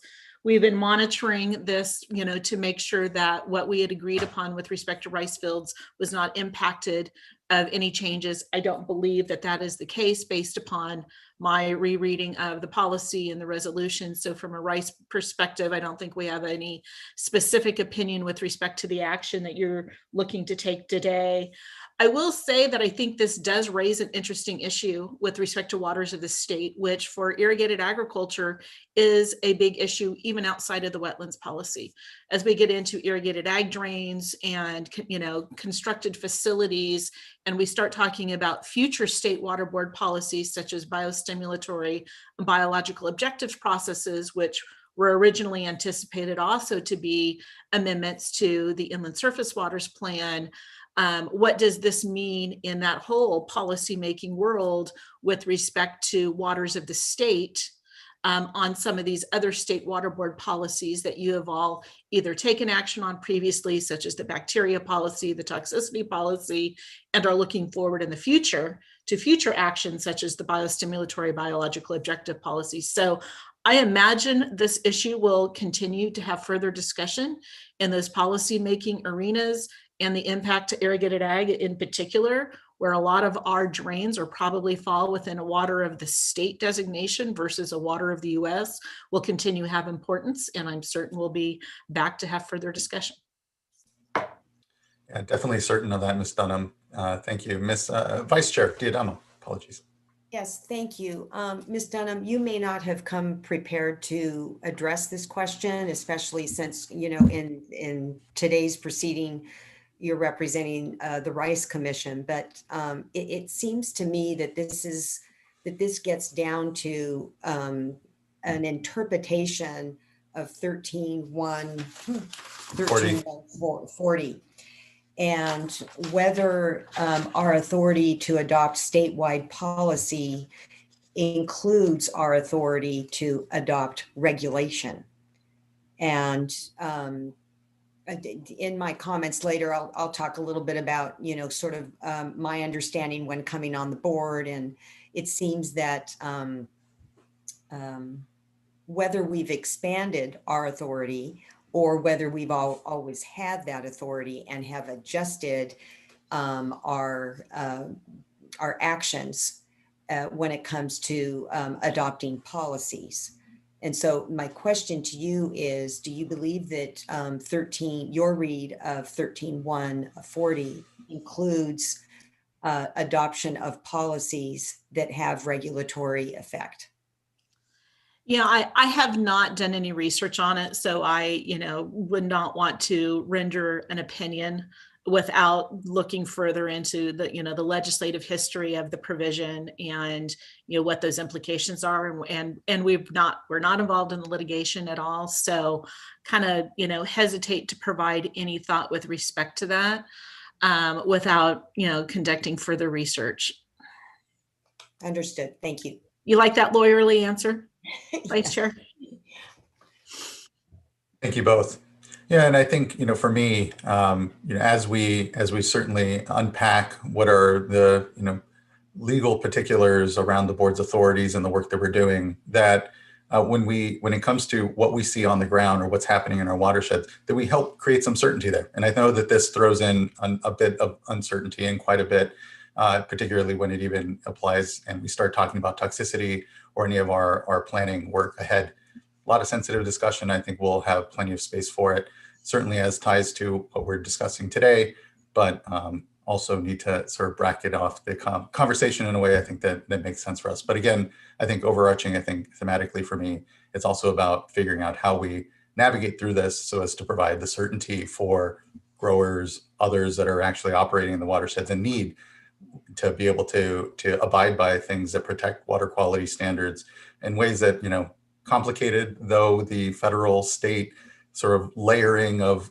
legal authorities and otherwise, I think we can all agree at the core here is a principal desire to continue to ensure that we're not harming what are the few wetlands we have left in the state, and in fact have procedure and policy in place that create certainty around the protection of those, and for the business interests that are obviously very much part of the discussion here and driving some of the stakeholder interest. So I appreciate it. And again, part of the balancing I think we'll continue to do, not just on this issue on the dredge and fill procedures, but in fact, or policies as well, but in fact, the rest of it. So anyway, thank you, Ms. Donna. Thank you. Next we have Lisa Belenke. Yes, good morning. Good morning. Good morning. I'm not sure I'm able to get the video to work, but my name is Lisa Belenke. I'm a senior attorney with the Center for Biological Diversity, and I'm speaking in support of the measure that you adopt or re-adopt these procedures. These procedures are incredibly important to the riparian and wetland areas of our state. And the center and I personally have been working on this since 2008 when the policies were first being floated. And, we particularly focused on the arid areas of the state. At that time, we did still have the federal rules in effect, but now the situation is much more dire. And the ephemeral and seasonal streams, which are really the majority of streams throughout the southern and eastern part of the state, have lost that federal protection. It's extremely important that the board continue the work it has done to make sure that those areas are protected. If they are developed, that development is done in a rational way, and that there's sufficient mitigation, et cetera. These arid areas, I think a lot of people who don't live in them really don't understand how important these stream beds are to the life of the land, to the habitats, and to the species that inhabit these areas. So I really just wanted to make that point again and to support the board. And the other area as well that would remain unprotected are headwaters, which people don't think about very much. So those are in the higher areas of the state. But, our state is unique in a lot of ways, and we do have protection in our Constitution as well as in our statutes for these areas, the waters of the state. And we support the board in taking action to specifically ensure that these areas are protected. Thank you. Thank you as well. Next, I'd like to call up Arthur Feinstein.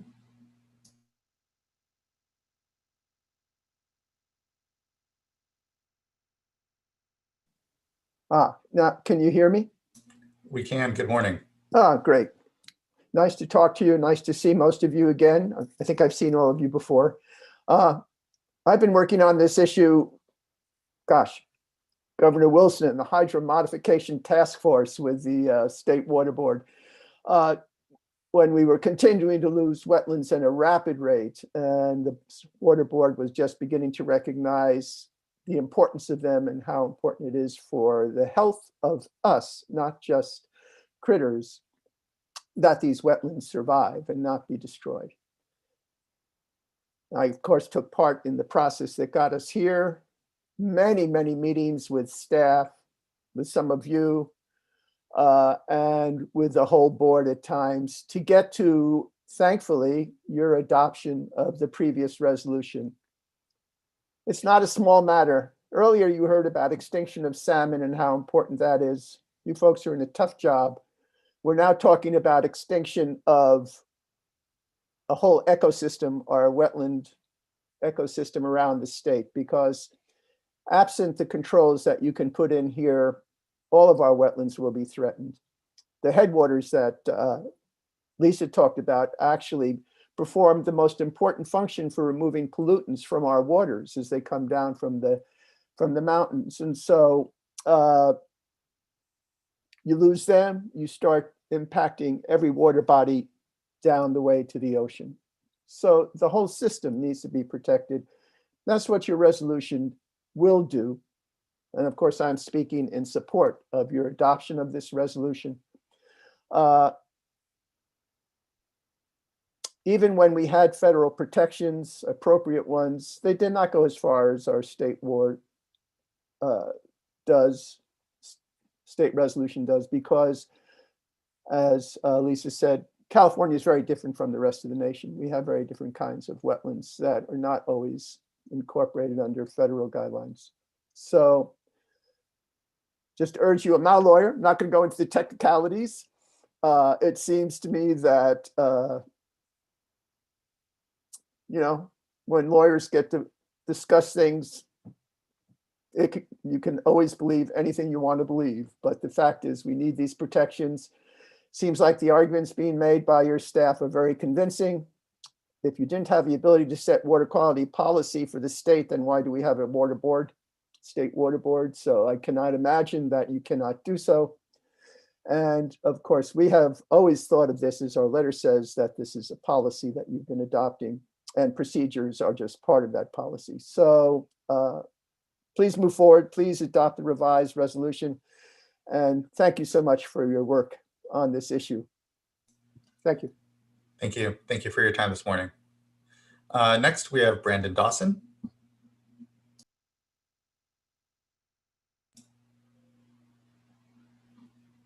Good morning, Chair and board members. Brandon Dawson, Interim Director for Sierra Club California.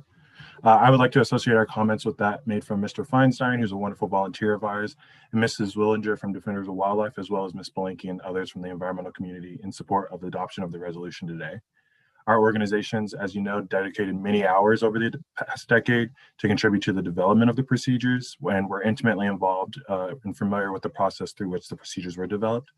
We believe their continued implementation is lawful and essential for our conservation of the waters of the state, which are held in trust of all Californians, one of which is the Salton Sea, which you'll hear about tomorrow.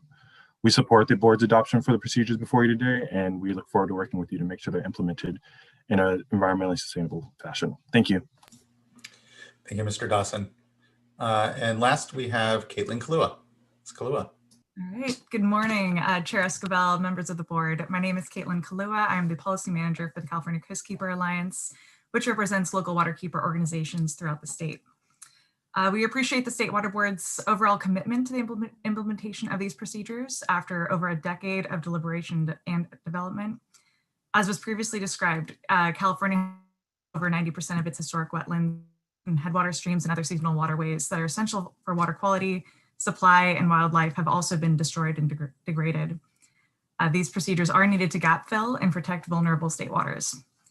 In 2019, the State Water Board took action to insulate California's wetlands and seasonal streams from the oscillating scope of the Federal Clean Water Act by adopting these procedures, which define seasonal wetlands and streams as state waters, critically covering waters left unprotected by the rollback of the Federal Clean Water Act under the last administration. The application of these procedures to both state and federal waters is needed for statewide continuity and to protect waters of the state that are held in trust for all Californians as federal rules and regulations continue to change. As described in today's staff presentation, the recent California Superior Court decision does not restrict the State Water Board's authority to regulate the discharge of dredged or fill material to waters of the state, including its authority to adopt state policy under Water Code Section 13140. For over a decade, the procedures were referred to as a policy or draft policy as they were being developed, and our organizations have understood that the scope of these procedures were to apply to both state and federal waters. Finally, we appreciate the State Water Board is not reopening the procedures or accepting comments on the procedure substance, given that reopening for any substantive changes would be unnecessary and unproductive, given the robust and transparent public process that was used to develop these final procedures. So thank you for the opportunity to comment, and we encourage your adoption of today's resolution. Thank you, Ms. Kalua. Appreciate the comments. And that, I believe, concludes the oral comments that we have for this item. First, I would like to ask staff if there are any items or things that they heard that they would like to respond to here. And also would note if staff and folks need a little time in order to develop some thought and additional comment to what was heard, we can also take a break. It is at 10:50 now and can provide that time or provide that time here at a different moment, perhaps if there's further direction from board members. Mr. Wiles. Thank you, Chair Esquivel, and thank you, board members. Good morning. Phil Wiles with the Office of Chief Counsel. I think we can provide some brief responses here and then see what other issues the board members might want to discuss. But I don't think we need a break at this point. Thank you. So just a couple of responses to the issues raised by the San Joaquin Tributaries Authority. First, with respect to whether the state board raised the issue of Water Code Section 13140, which is our authority to adopt state policy for water quality control in the litigation. Absolutely, we did. We filed a demur to the petition in January 2020, in which we very clearly raised the point that the board was relying in part on its Water Code Section 13140 authority to adopt state policy. So I think that the record from the litigation bears that out pretty clearly. There was an issue about how the regional boards would follow state policy as opposed to how the regional boards would follow a water quality control plan adopted by the state board that Ms. Kincaid alluded to. And I just want to make it clear, Water Code Section 13146 requires all state agencies to comply with state policy for water quality control adopted by the State Water Board. It's not necessary for the regional boards to first take a rulemaking step to incorporate the state board's policies into their basin plans before they have to comply with them. And in fact, it's been the board's collective longstanding practice to comply with the state board's policies for water quality control without ever incorporating them into their own basin plans. We would have advised them if they had asked that would be an unnecessary rulemaking step. And in fact, there are over 20 state policies for water quality control in the books that the regional boards routinely comply with. And then the last issue I wanted to mention, there's a concern raised that the board's resolution does not comply with the court's judgment and writ. And I just wanted to point out that resolution paragraph number 5 in the proposed resolution specifically says that the procedures shall not be applied to non-federal waters via the Inland Surface Waters and Enclosed Bays and Estuaries Plan. And that is exactly what the court ordered. And so that is precisely what we put in the resolution. So I do think that it's a pretty straight line from the court's order to what we're proposing the board adopt today. And then if I can, just a couple of things to add, and these I think are mostly in response to your questions, Board Member Diadamo. The first is that we went back and looked at a number of the state policies for water quality control that the board has adopted over the years. And Some of them I absolutely are sort of general principles and guidelines that things like the Resolution 6816 from 1968, which it's very important, but it's also very general, not very specific. The regional boards absolutely comply with it, but it's not a specific, detailed level of regulation. But then there are many other examples of very, very detailed regulations. Just to name a couple, Ms. Liu mentioned some of them in her presentation. Back in 1996, the board adopted a very, very detailed regulatory approach for containment zones, and these are areas in the groundwater where they're not meeting water quality objectives. Detailed application and substantive requirements for the boards to approve those. There are others, some of you may recall, at least one of you may recall, the policy for on-site wastewater treatment systems. So this is a state policy that affects septic systems throughout the state of California. Millions of landowners are regulated by that. Very detailed. The 2000 state implementation policy, also incredibly detailed about how to implement our toxic standards for NPDES permits. Another one that at least one of you had a fairly significant hand in drafting, the low threat underground storage tank closure policy. And then more recently, you'll all, or I shouldn't say all, several of you will remember the cannabis cultivation policy from 2017. And I took another look at that, and that actually has about 80 pages of very detailed, very regulatory principles and guidelines. So this board over the years has interpreted principles and guidelines to range anywhere from very, very general, high-level regulations to very, very detailed in the weeds regulations and everything in between. So I just wanted to kind of give that historical context in case that helps. And then just the last point I would make is that under the government code, the Water Board has a special section that deals with its own rulemaking sections. And so the State Board actually has 3 different types of rulemakings that can avail itself of. And there is some overlap, but traditional regulations are subject to the normal provisions in the Administrative Procedures Act and the Government Code. There's a subset of emergency regulations that are also the same types of emergency regulations adopted by all state agencies. And then we, of course, have plans and policies. And the Government Code treats our plans and policies exactly the same. That is, they're subject to the exact same requirements. Once the board has completed adopting its rulemaking, they go to the Office of Administrative Law for the exact same streamlined review. They're treated as regulations. And so I just wanted to point out that there's no distinction between plans and policies in terms of the way the Office of Administrative Law is required to treat them by law. So I hope that's a little bit helpful. That's all I had planned to say, and I don't think we had anything else, but certainly we're here to answer any questions the board members might have. Thank you, Mr. Wiles. Very helpful and very clear. Thank you. I'd now open it to board member discussion. Any board members with further questions, thoughts, comments, would entertain them.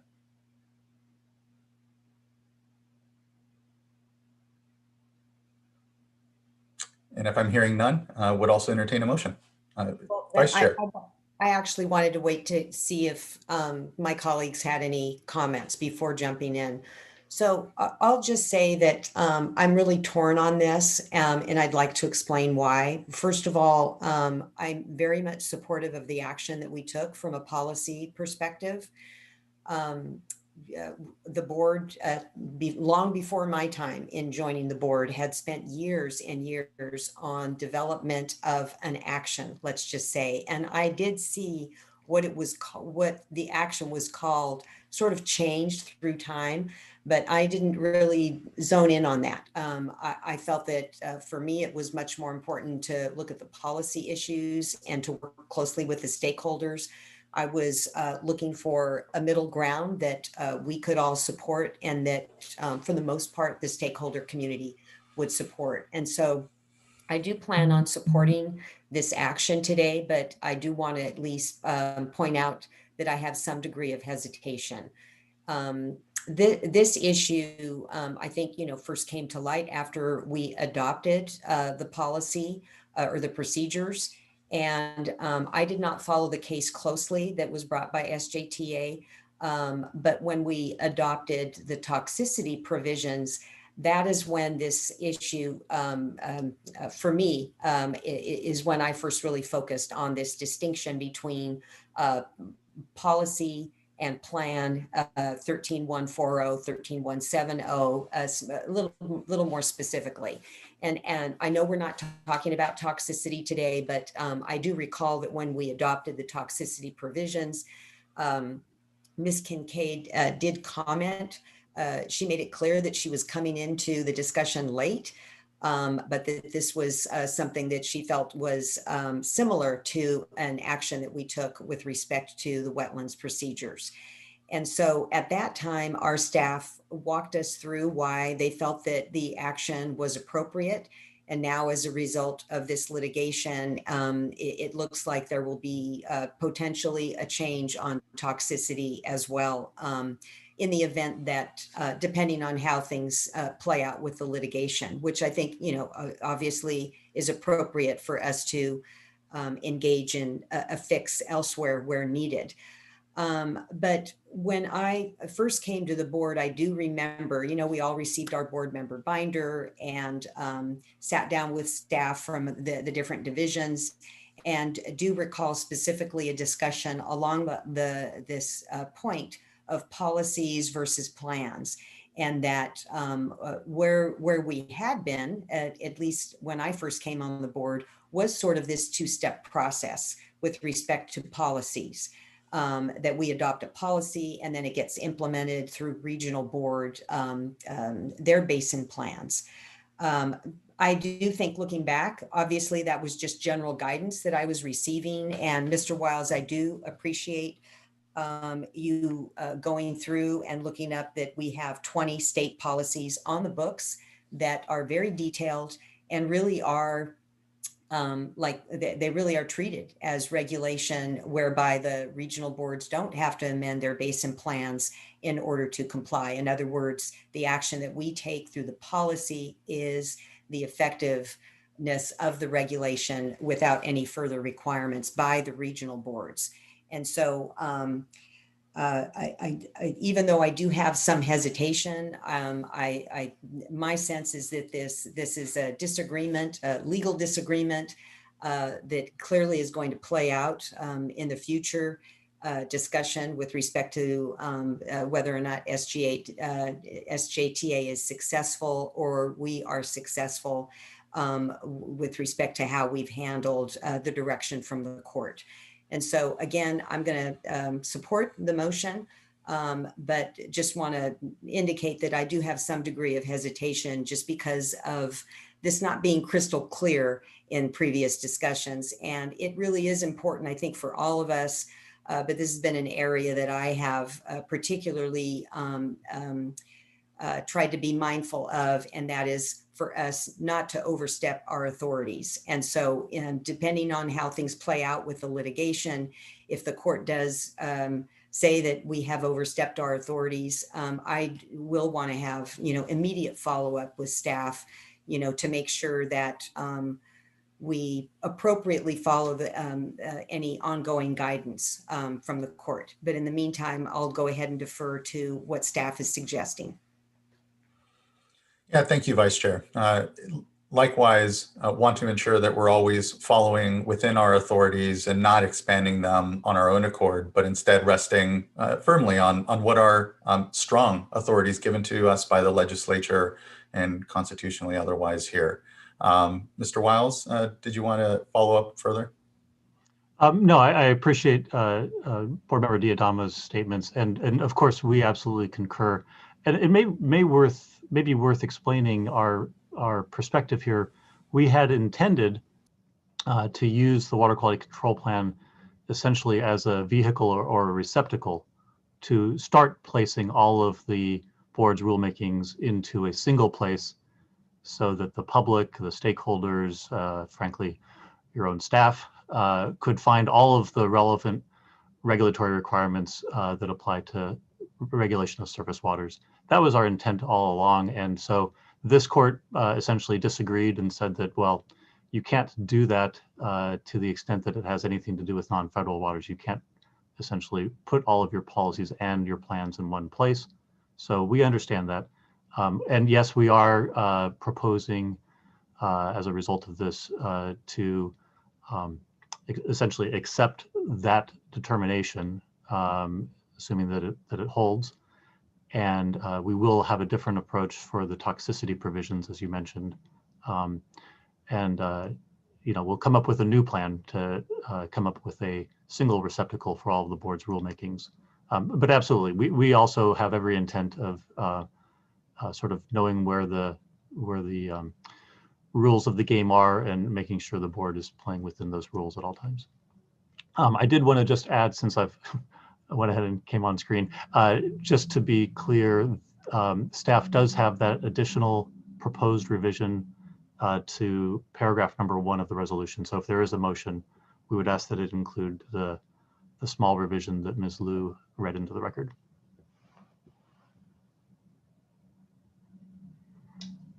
Yeah, I'll just want to thank everyone for that. And I don't really have too much to add today. I would say I share the same concerns that have been shared by Vice Chair and others broadly, just in terms of knowing where our bounds are here with respect to developing statewide policy for water quality control versus a water quality control plan. I think it is important to understand where that authority lies and to what extent it lies. For today, the discussion of our historical adoption of state policies and the numerous lists there and the detail. I'm very familiar with the cannabis policy and others, and it's very helpful context to think that we have done this before. This is not our first time. That said, I struggled a bit with the resolution today as I reflected back on our adoption in 2019 of the wetlands definition and dredge or fill procedures. Certainly this is not anything I have any interest in reopening. I feel like we established in 2019 what our direction was and our desire to protect wetlands, to protect waters of the state, to move forward as a state, and recognizing that it took over a decade to get to that point. And certainly I do not want to walk backwards from that in any measure. So that being said, it was, to me, in my understanding back in 2019 when I took that vote, it was, as I understood it, an amendment to the water quality control plans and established, the first step in amending the SWRCB and establishing that document. And so I just, Mr. Wiles just mentioned the change to the resolve paragraph number 1. And that's, for me, is helpful because it does clarify that, we're not changing our reference to our authority here, that, the resolution in 2019 did reference Water Code section 13140. That remains to be the case. But it wasn't our intent necessarily at that point to adopt, within firm bounds, a statewide policy for water quality control, a standalone document. And so I think for me, kind of bending that a bit is helpful because this resolution does do that today. It does establish that statewide policy. Unfortunately, now we're in a place where we're essentially going to have two. We'll have a statewide policy. We also will have the water quality control plans, and so we'll have the same procedures in, I believe, 3 different locations. And so hopefully over time we can work to clarify that as it relates to this, as it relates to toxicity and future plans and policies that the board may consider down the road. So just thank you for your work on this. I am comfortable moving forward with that one change to the resolution today. Yeah, thank you, board member, for the good comments. Any further discussion amongst us? Since I too am comfortable moving forward, let me go ahead and make the motion to adopt this item with the change read into the record earlier by Ms. Liu. Thank you. And again, echo the thanks for everyone's good work on this. And again, I think, at least my understanding as well, last on adoption was, the reordering and the tucking of this into the SWRCB was to start this better, just kind of structure and more clear structure for where our policies and procedures sort of live. And procedurally, not what we should have done. And here, again, it's not about, to my mind, our actual authorities and ability to do this work, but it's simply what was, again, as Board Member McGuire said, we'll just have it in several different places, and we'll continue to, just manage what is the complicated overlays of what our federal and state policies and work here. But nonetheless, in our watersheds, people don't. It's about the implementation and don't necessarily make those distinctions that way. So either way, just thank you. I appreciate everyone's good work. And do we have a second? I'll second. Thank you. And Ms. Townsend, can you please call the roll call vote? Yes. Board Member Dodek? Aye. Board Member McGuire? Aye. Board Member Firestone? Aye. Vice Chair Diadamo? Aye. And Chair Escobar? Aye. Thank you all. Thank you. And item carries. And so the resolution is adopted with the changes read into the record. Thank you, everyone, for, again, the good conversation. There'll be more. There's still plenty more on this, but at least appreciate everyone's good work on this vote.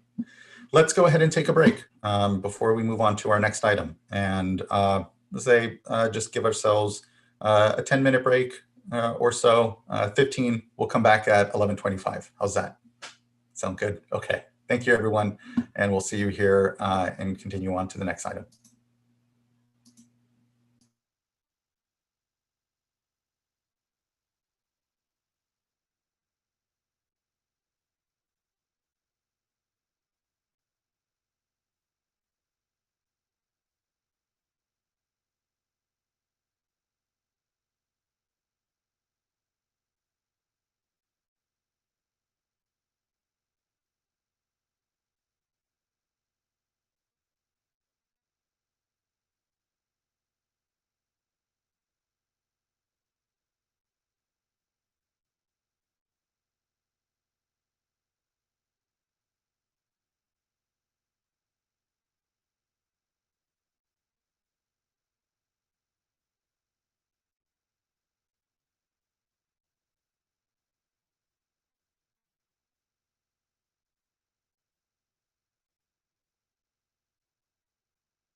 All right, everyone, it's 11:25. I think we can begin to gather back. And we are moving on to item number 5, which is an update on the status of current activities in the oil and gas monitoring program. Really want to thank everyone's work on today's discussion and presentation. And good to see you, Ms. Zinke. Good morning. Thank you. Good morning, Chair Esquivel and members of the board. My name is Janice Zinke, and I am the Unit Chief of the Underground Injection Control Unit in the Oil and Gas Monitoring Program here at the State Water Board. Our information item today will provide an overview of our program's key goals, recent work completed, and next steps. Next slide, please. Joining me as presenters today are Bill Patzelt, our new Unit Chief in the Well Stimulation Monitoring Unit, and Valerie Patella and Tina Bauer, who are both engineering geologists in our oil and gas monitoring program. Next slide, please. The oil and gas monitoring program consists of 3 main areas of work: monitoring associated with well stimulation treatment, also known as hydraulic fracturing; underground injection control, which includes aquifer exemption review and injection project review; and work associated with oil field produced water ponds. Currently, there are 39 staff dedicated to this work statewide, which includes staff from Central Valley, Central Coast, and the Los Angeles regional boards. Next slide, please. So to provide some context, there are 487 onshore oil fields in California and over 225,000 active, idle, or abandoned wells located across the state. This map shows the oil fields located in California. Our work in the oil and gas program is primarily located in Kern County and also includes work in areas such as San Luis Obispo, Ventura, Santa Barbara, and Los Angeles counties.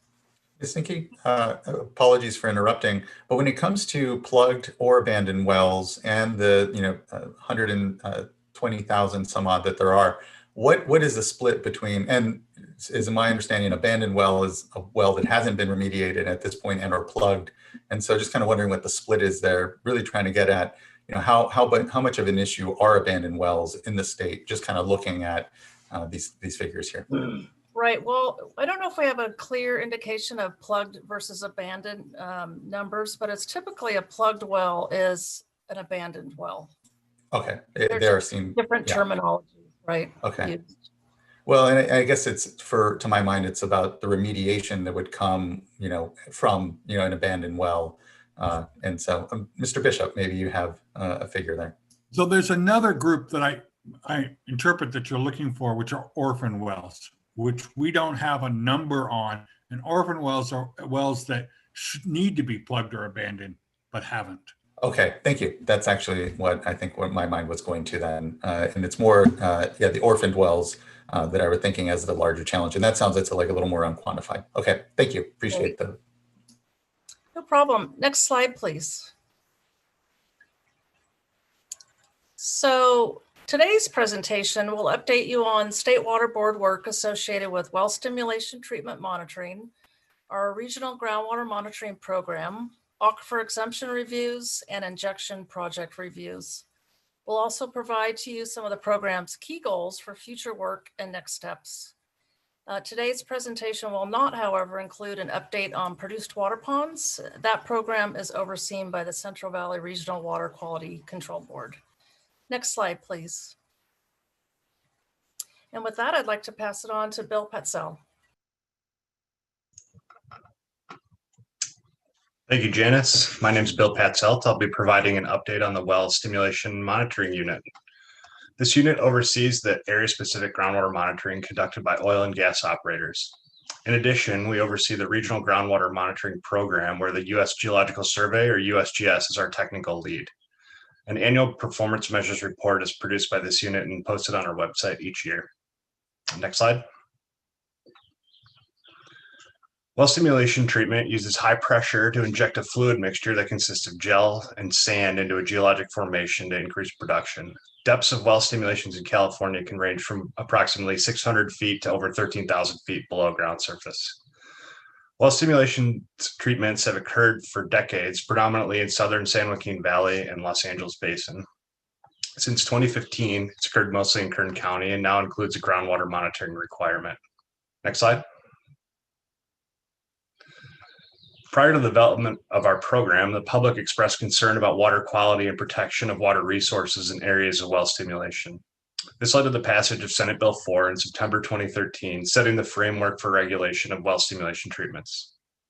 A memorandum of agreement was signed in 2014 between the California Geologic Energy Management Division, also known as CalGEM, and the water boards to establish each agency's respective authority associated with the well stimulation treatment activities. As required by Senate Bill 4, the water boards developed groundwater monitoring requirements known as the model criteria in 2015. These criteria were adopted by the state water board and outline the requirements for operator monitoring and the regional monitoring program. Next slide, please. The number of well stimulations from 2012 through 2020, along with the price of oil per barrel, is depicted on this figure. Prior to 2016, well stimulation data was submitted by operators to a national database called FracFocus. Since then, CalGEM has permitted and tracked all well stimulations, as shown here in orange. As you can see, well stimulation activities have decreased since 2015. Factors that may have affected the number of well stimulations include increased regulation after Senate Bill 4 was enacted, fluctuation in oil prices, and a temporary moratorium on well stimulation applied by the governor in 2020. Next slide, please. Area-specific monitoring is required when operators propose to stimulate a well in areas where protected water is present. Protected water is a term specific to the well stimulation program, and it's defined as water that contains less than 10,000 milligrams per liter total dissolved solids and outside of an exempt aquifer. Water boards may grant operators an exclusion from groundwater monitoring if the well to be stimulated does not pass through zones containing protected water. Operators must notify nearby property owners prior to these well stimulations, and those property owners can request water sampling. Only one property owner has requested sampling since 2015. Additional details of these groundwater monitoring requirements are laid out in the model criteria. Next slide, please. Operators are required to collect and submit groundwater data related to well stimulation. To date, water board staff have reviewed and approved 14 groundwater monitoring plans in 10 oil fields, as shown in blue on this figure.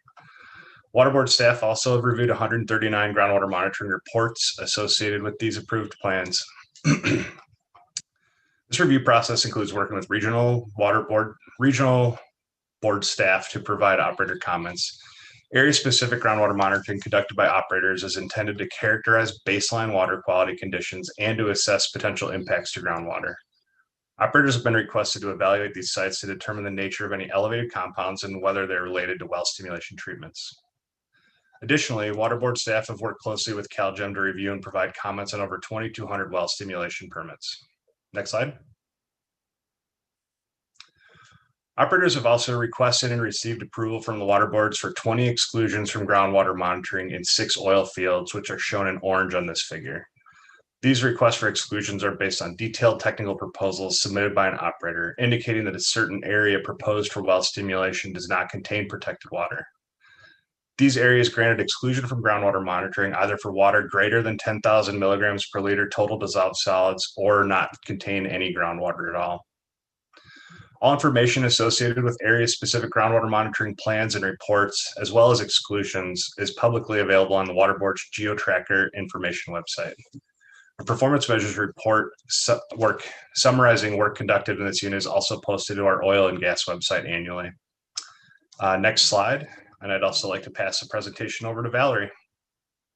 Thank you, Bill. My name is Valerie Patella, and today I will be providing an update on work conducted and findings to date for the Regional Groundwater Monitoring Program.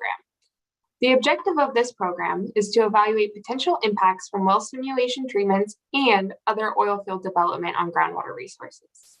As shown in the figure on the right, these could include oil and gas well failure or breach, injection for oil production, or disposal practices, such as water disposal wells and produced water ponds. Through a cooperative agreement with the State Water Board, the USGS is the technical lead for implementation of the Regional Monitoring Program. Next slide, please. In 2014, the USGS performed a prioritization analysis of California's 487 onshore oil fields. From that study, they have focused on regional areas to perform historical data compilation of lab analyses, well completion reports, and borehole geophysical logs. They have also conducted salinity mapping using historical and newly collected total dissolved solid measurements, oil field fluid and groundwater sampling, and monitoring well installation. Next slide. Following their prioritization analysis, which categorized fields as high, medium, or low priority based on vertical proximity of water supply wells to oil wells, well density, and injection volumes, the regional monitoring program has been implemented in 33 oil fields. In addition to incorporating historical data, the USGS has collected 332 groundwater samples, which are the gray triangles on this map, and 58 oil field fluid samples, which are the orange dots. The USGS has also drilled and installed 3 multiple depth monitoring wells at different oil fields to provide additional site-specific data. Next slide, please. We strive to make study results accessible to the public through public meetings, and we have recently released the Regional Monitoring Program Mapping Tool. This tool can be found on our webpage and allows users to view study areas and sampling points. Each study area on the map has links to the associated published manuscripts and data releases. Publications often include maps and detailed figures of the study results. This tool is great for those that aren't familiar with oil field names or locations, but are interested in finding out more about oil and gas related studies near them. Next slide. To conduct these studies, the USGS uses innovative approaches to gain knowledge about groundwater conditions near oil fields in California. They use data mining and digitization techniques to work with millions of historical data points at a time. Using these data and other methods, such as airborne electromagnetic surveys, they create 3D salinity maps of aquifers overlying oil field development to identify baseline conditions and observe if there are any effects from disposal activities. The USGS uses a suite of groundwater chemistry analytes to investigate natural and man-made pathways between oil fields and groundwater resources. Studies often include looking at isotopes of methane, noble gases, and other elements such as radium. Each study area has complex local groundwater and geologic influences that contribute to individual study results. However, these approaches also lead to a better understanding of regional scale groundwater quality. USGS Regional Monitoring Program work is ongoing, and we will continue to share results on our State Water Board webpage. Next slide. Now I will pass the presentation back to Janice. Thanks, Valerie. Now we'd like to provide an update on the work we have been conducting in the Underground Injection Control Unit. Our work here focuses on review of aquifer exemption proposals and underground injection projects. Next slide, please.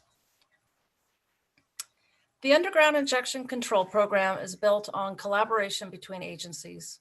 The US EPA granted CalGEM primacy to oversee oil and gas related underground injection in California, and the water boards work closely to implement the program with CalGEM.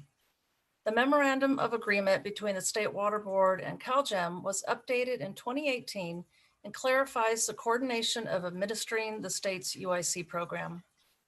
Working closely with the regional boards, CalGEM, and the US EPA is key in implementing a successful UIC program. Next step, please, or next slide, please. First, we'd like to give an update on our aquifer exemption proposal review work. An aquifer exemption proposal is only allowed if it meets both federal and state criteria. An exempted aquifer does not automatically give the green light to injection projects. Underground injection is only allowed if a permit is approved by CalGEM for either enhanced oil production or wastewater disposal. Since 2015, the State Water Board, CalGEM, and the US EPA have been working to bring aquifers into compliance where injection either had been or is occurring outside of exempted aquifers. Next slide, please. The criteria that an aquifer exemption proposal needs to meet includes that the aquifer is not a current source of drinking water and will not in the future be considered a source of drinking water, and that injected fluids will stay in the exempted zone and will not affect any beneficial use water. The approval process includes many stakeholders and often takes multiple years. Ultimately, the US EPA approves or rejects an aquifer exemption proposal, but before then, CalGEM and the water boards collaborate in an in-depth technical review and a public process, including a hearing and comment period. Next slide, please. Oil fields where we have received an aquifer exemption proposal for review since 2015 are shown here in red. Since 2015, the water boards have reviewed 36 aquifer exemption proposals. The majority of these proposals were initiated to bring wells that have been injecting outside of an exempted aquifer into compliance with the Safe Drinking Water Act.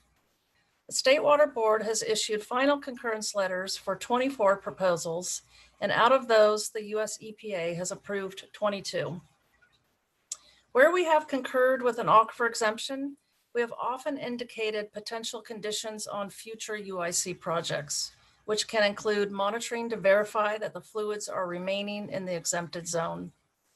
And where the water boards do not agree with a proposal, it's either modified or withdrawn. This is most often due to the lack of information to confirm that injected fluids will remain in the exempted zone, or that the aquifer is non-oil bearing and contains high quality water, typically less than 3,000 milligrams per liter total dissolved solids. Next slide, please. Where the water boards do not agree with an exemption proposal, we work with CalGEM to ensure that future injection does not occur. We also work with operators to transition existing injection projects out of non-exempt aquifers. The transition projects are often large scale and take multiple years to complete. Currently, 2 such transition projects are occurring at 2 large oil fields in Kern County. Next slide, please. And now I'd like to pass the presentation off to Tina.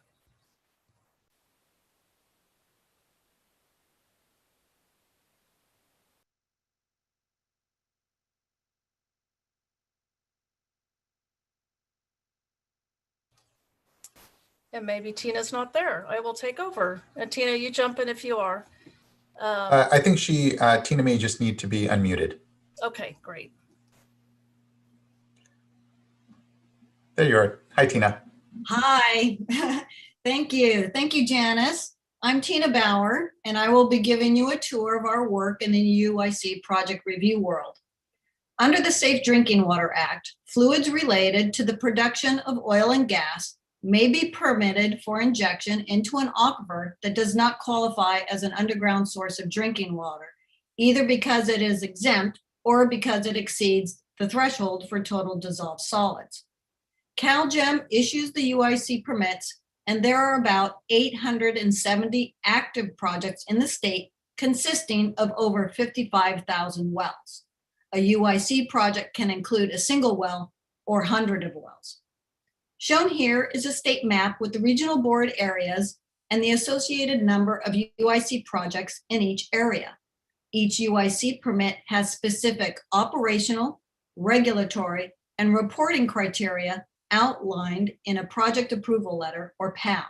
You'll hear this acronym frequently during the next few minutes. As Janice described earlier, the water boards work closely with CalGEM in the review process.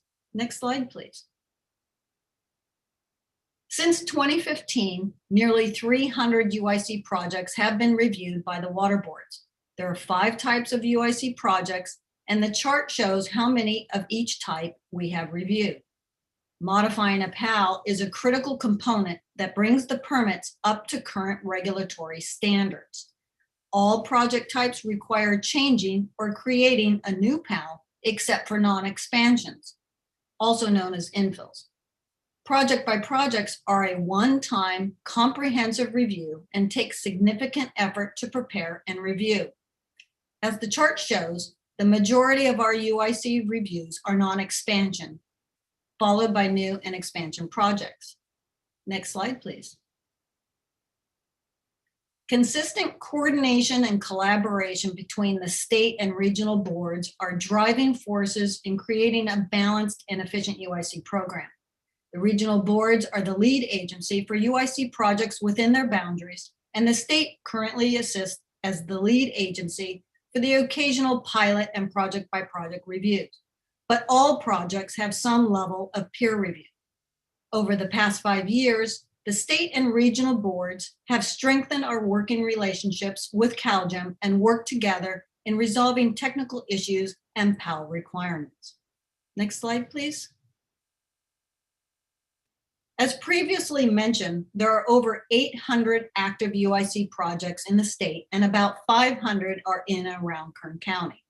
About 62% of the projects reviewed are located in the Central Valley region, 35% in the Central Coast region, and a combined 3% in the Los Angeles and Santa Ana regions.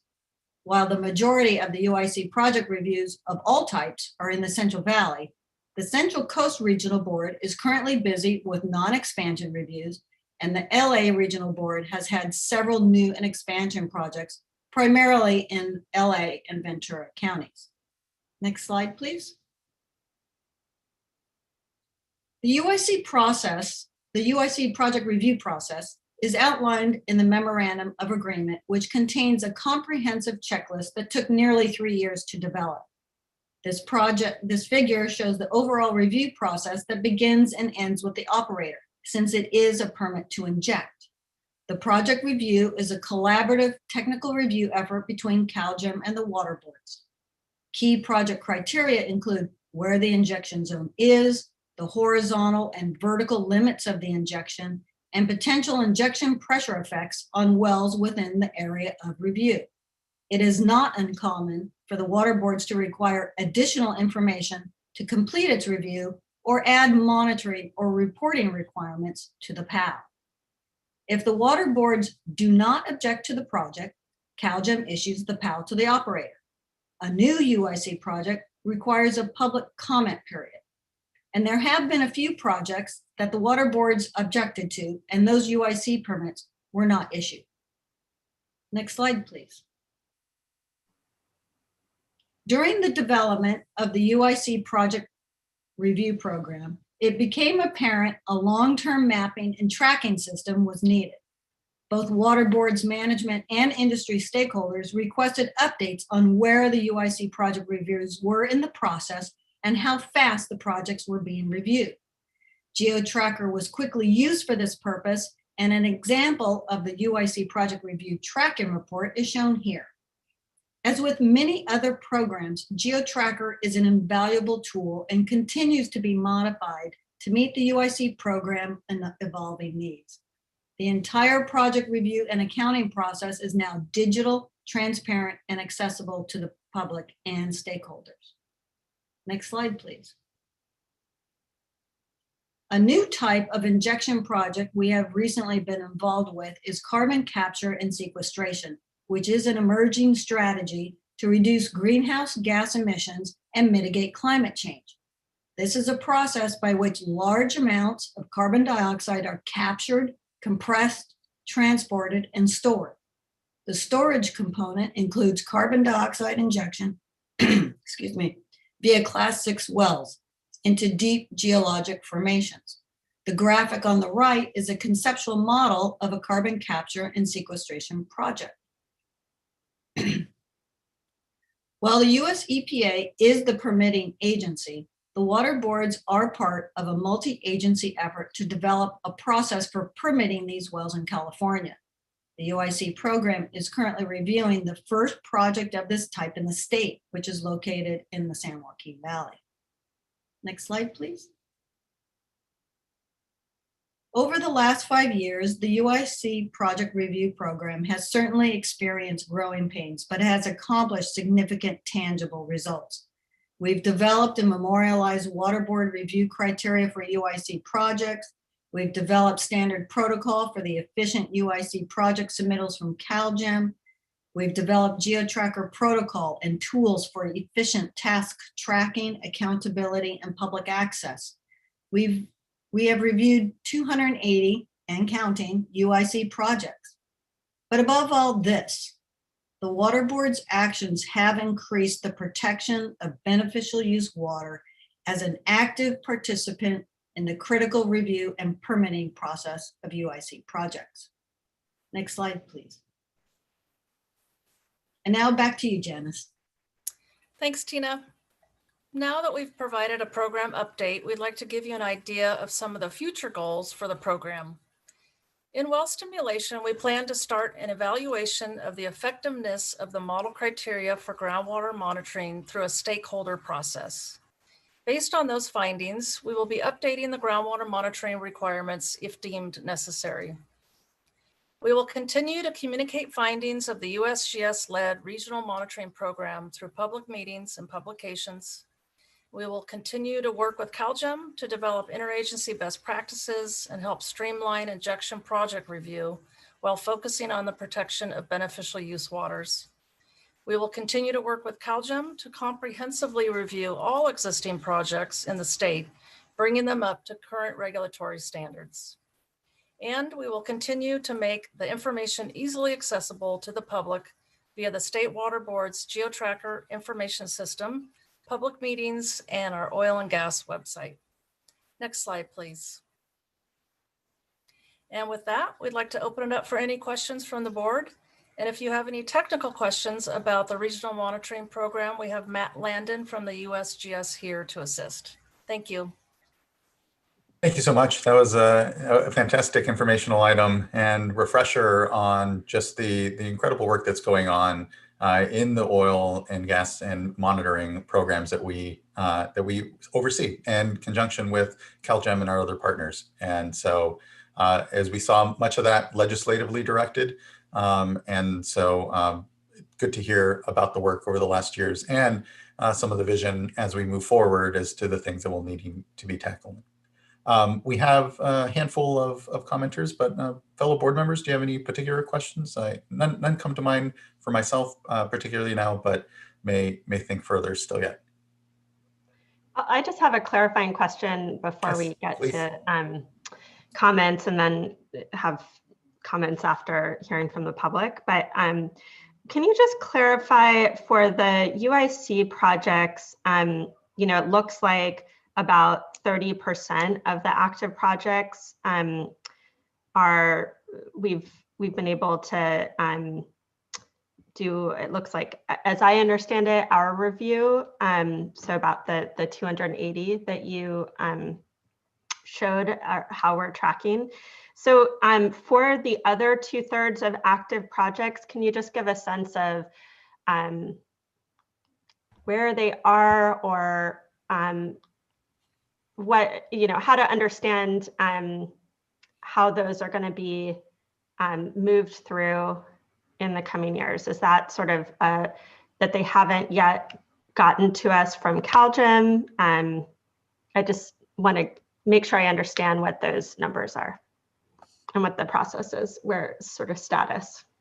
So Board Member Firestone, I'll take a shot at that. So we have entries into the UIC process. One is when they're proposing to expand or add new injection or new wells or a new project. That's the primary entry into it. There is a plan that CalGEM has to do a comprehensive project by project review. You saw there's a small number of those. And during that process, we would look at existing projects. As they do those reviews, we're part of that. That has had a slow start, and we're hoping that will increase in pace and scale. But at this point, we don't really have an entry into an existing project that doesn't have a project by project review. So I can't give you a timeline when we would get to those. We're really dependent on CalGEM doing that, initiating that review for us to become part of it. Okay, great. Thanks. That helps clarify my question. So I have some other thoughts or comments, but I think I'd wait till after hearing public comment. Great, thank you, board member. And any other board members should feel free to chime in if they have some thoughts now, and then otherwise can begin to go to our public commenters. And first, I believe here we have Holland Kretzman.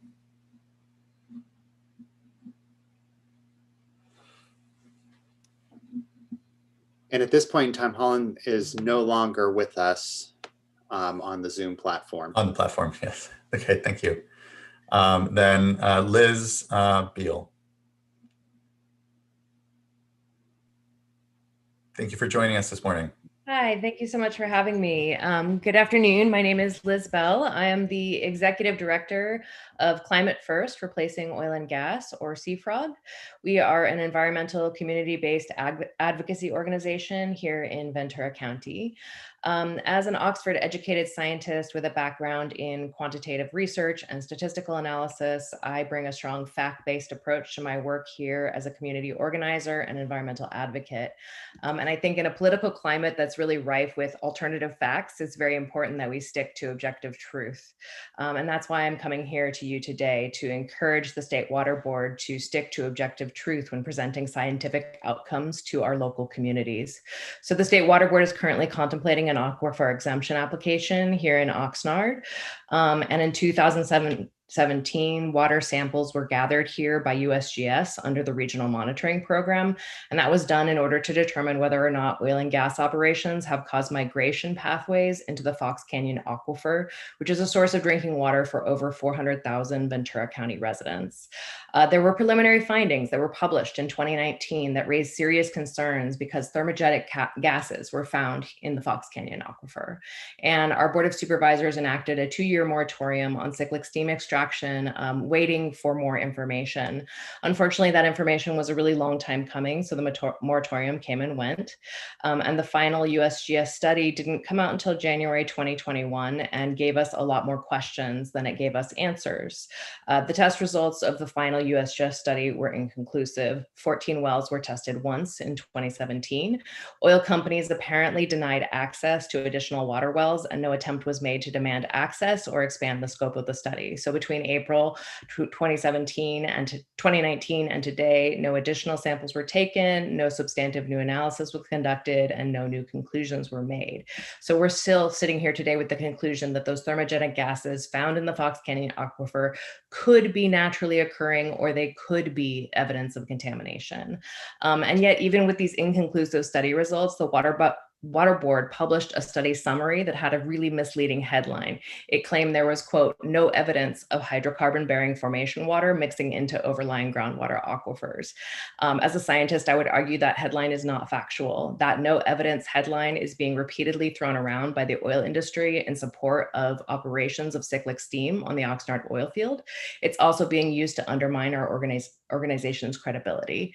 And any scientist will tell you that a lack of conclusive evidence is not the same as no evidence. In scientific terms, this is known as a type 2 error, mistaking a lack of data for a lack of significant effect. In truth, we've waited here in Oxnard for 3 years and we still don't have answers. And the Water Board's no evidence summary headline is both scientifically inaccurate and misleading to the public.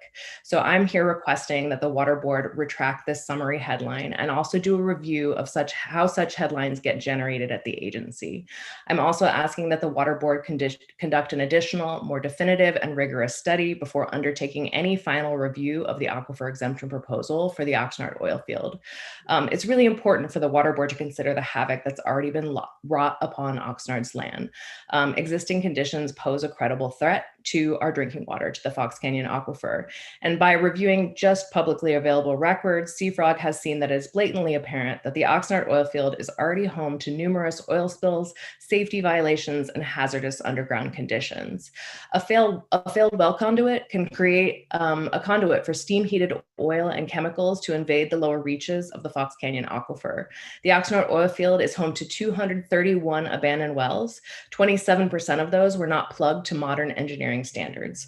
43 poorly abandoned wells were plugged with mud, paper sacks, wooden plugs, or other non-cement material, meaning there is no documented barrier to prevent migration between the oil-bearing formation and the Fox Canyon Aquifer. 42 wells have been idled for more than 15 years. And then 35 idle wells have overdue test requirements. They are out of compliance with CalGEM's own testing and regulatory standards. 24 of those 35 wells have had no work done, no tests or work since the time they were initially drilled. In other words, the Oxnard oil field is already an environmental disaster waiting to happen. Here in Oxnard, we're no stranger to being treated like a sacrifice zone to the fossil fuel industry. Our neighborhoods are already saddled with a legacy of irresponsible pollution from oil and gas companies. They viewed Oxnard and its residents as disposable, even as the EPA identified our community as disadvantaged and particularly vulnerable to environmental misuse and abuse. Only now, this is not just about Oxnard. It's also about Ventura County's major drinking water aquifer that is now being prepared for sacrifice. If we foul it up, we can't get it back. So I will leave the board with two questions that our community would like answered. One, how can 40 or 50 years of aggressive cyclic steam activity be justified when just one accident could permanently damage the extremely important Fox Canyon aquifer? And two, if this aquifer exemption is granted and allowed to proceed, who will monitor groundwater quality so that if a deep subsurface contamination event occurs, oil field operations can be shut down before the contamination becomes widespread? Thank you. Thank you as well for your good comments this morning and advocacy, Ms. Bell. Much appreciated. And to your specific questions, definitely will keep them in mind. And then ultimately on the latter, I believe monitoring requirements, as was covered, can be part of the aquifer exemption process and back and forth around various permits. But just thank you for a number of good comments. And I know specifically when it comes to then the headline that was generated, I'll be asking questions internally myself. So thank you. Tara Messing, next, please. Invite up. Thank you. Good morning. Good morning. Oh, good afternoon, just barely. Oh, yes. Okay. Good afternoon now. My name is Tara Messing, and I am a staff attorney with the Environmental Defense Center. Thank you for the opportunity to comment on today's update on the oil and gas monitoring program, and specifically the status of pending aquifer exemption proposals. Over the past few years, EDC has represented the Sierra Club Los Padres chapter, SBCAN, and EDC in administrative proceedings concerning the Cat Canyon aquifer exemption application. Our organizations, along with nearly 50 partner organizations and countless community members, strongly oppose this aquifer exemption.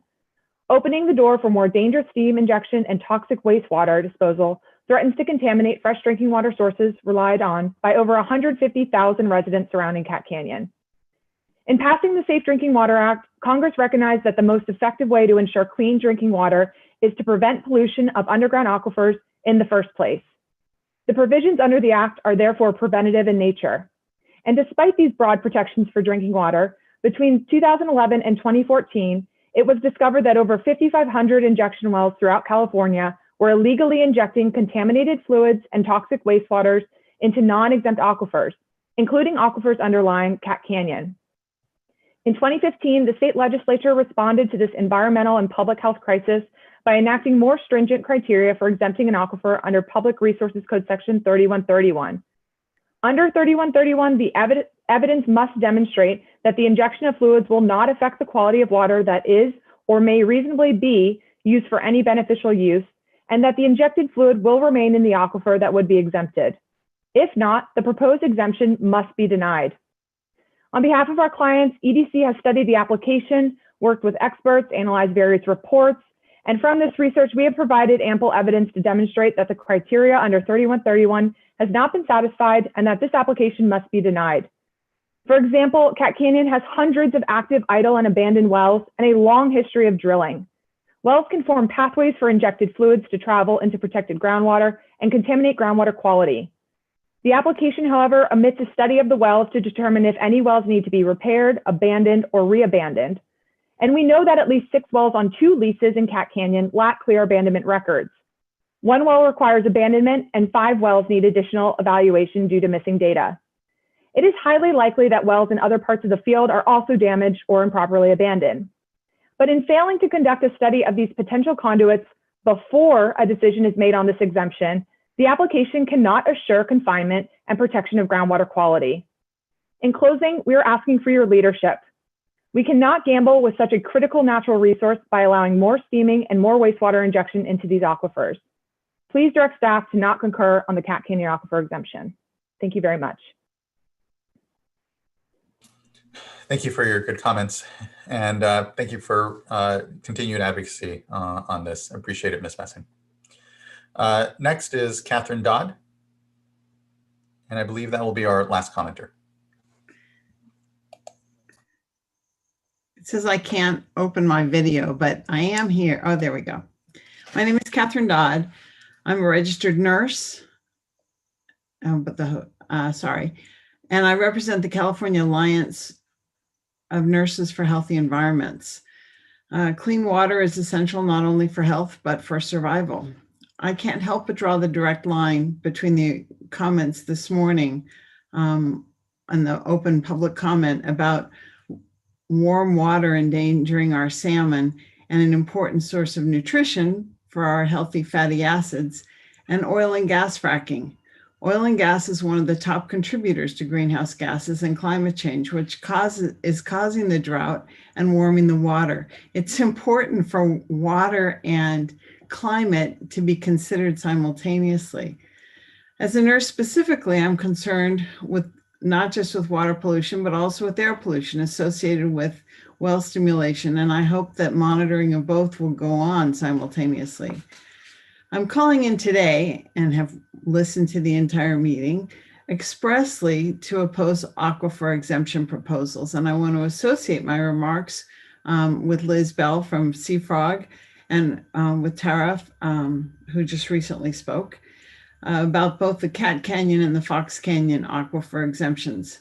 Toxic chemicals that are injected underground for oil and gas extraction must be kept out of our precious water. And these aren't just toxic chemicals, these are acid. And our oil in California is particularly thick, so it requires a particularly extreme injection.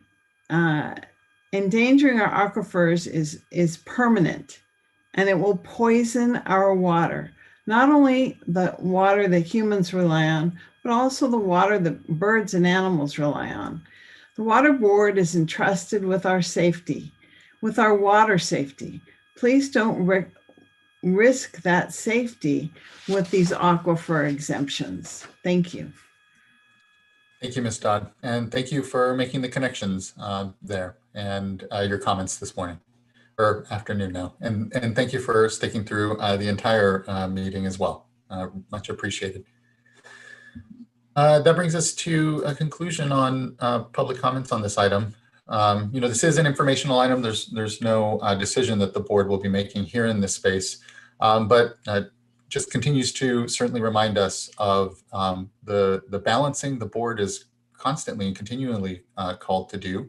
The job that we have here to, though, protect water quality for the long term. And we certainly know these groundwater resources. I look particularly there in the Central Valley, where I know those communities are similarly struggling with SGMA implementation and other ways that I guess all of these activities ultimately impact and are part of the challenges we face with climate change, but also just the activities that we create on the landscape themselves, and the need to appropriately consider, understand, particularly be data-driven in ensuring that we are being protective of these critical resources that, again, in drought times, particularly come to mind, our groundwater resources and their protection. So thank you, everyone, for the good comments and really the good work of staff here. I don't find myself with particularly too much question here. I know there are particular projects before us that whether it's the various exemptions or just the ongoing work that I'll continue to want to monitor and be informed around, I think, as we all are and do. But fellow board members, any other thoughts or questions or comment, even some guidance in how we can view these things? Yeah, I'll go ahead. I guess I'll just say, and I know this is not probably primarily in our control, but I do have real concerns about, lack of adequate progress on project by project reviews for the active injection projects or underground injection UICs projects that are ongoing in our state. I do feel like we have the responsibility of ensuring that activities in our state are not impacting water quality. And so I understand there's some procedural pathways that mean that sounds like 2/3 of the active projects haven't been able to be brought before us yet to do that review, but I am particularly concerned about that.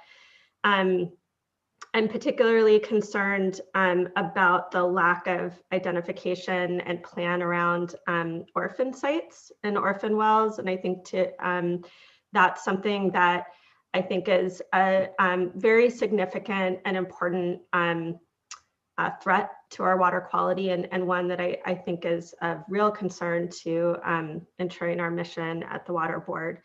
And then I want to speak mostly on, or really focus right now on, the aquifer exemption process, because I know that is particularly important to our role to protect drinking water aquifers in particular. I am very concerned about actions to adopt exemptions, which are basically permanent abandonment of aquifers, of drinking, of aquifers to be protected as a drinking water source. It's a very, very serious permanent decision, and it's especially concerning when we have, as you said, Chair Escobar, scarcer and scarcer resources for drinking water sources. So, not to say that it's not appropriate in certain places. I think it probably is, and we have rules and clarity around when that is the case. But I think making that determination, we really need to take that extremely seriously because of the permanent impact that exemption has. I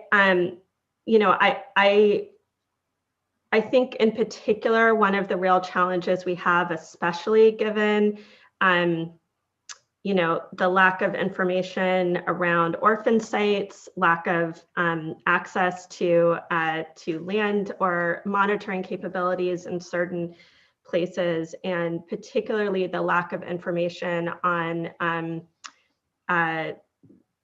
abandoned wells and other sources of conduits.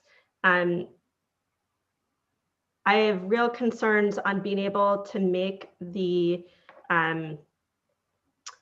determination that there isn't a migration pathway when we lack evidence that around those very real potential conduits. I think that's something we need to be able to investigate and understand before we would make that kind of determination.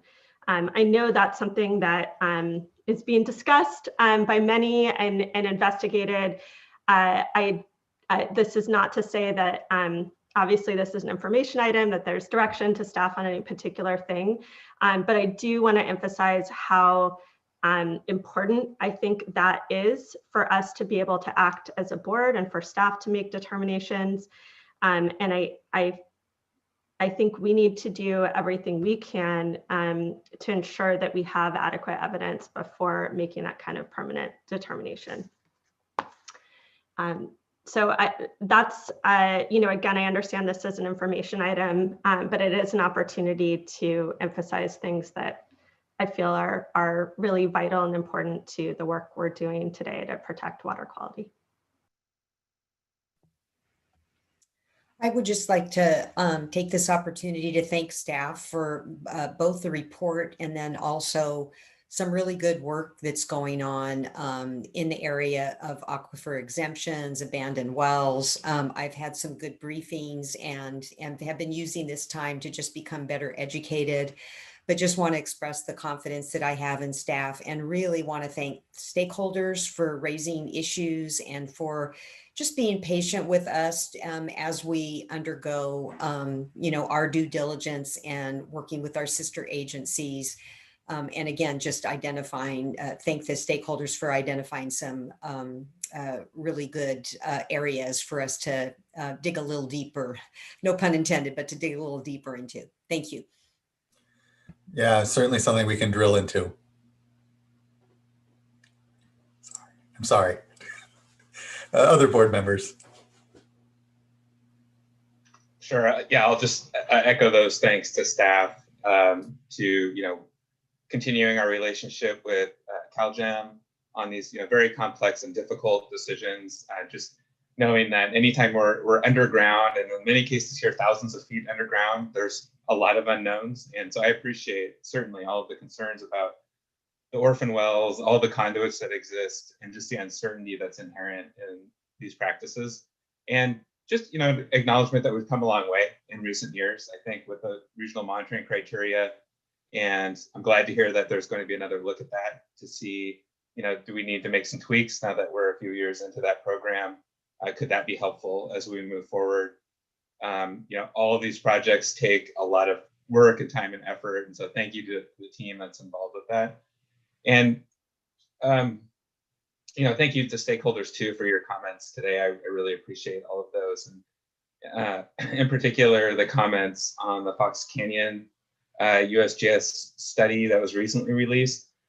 Just, want to flag for staff that that's something I'm certainly interested in learning more about. And, maybe even, we didn't hear much today about the details of the monitoring studies, not just for Fox Canyon, but, the others that USGS has been doing over the years and the ones that are planned going forward. But I certainly want to be sure that we're careful in how we characterize the results of those studies in terms of what we know and what we don't know, and what we were able to actually determine, or where there's additional uncertainties going forward. I know it's really hard, and I'm appreciative of all the work that USGS has done here, because I do think all that information is helpful. But certainly if folks are misinterpreting some of the results and findings, I'd be interested in finding ways to better summarize and articulate what those are and where the limitations are. So I just want to flag that for staff and look forward to those conversations. So thank you.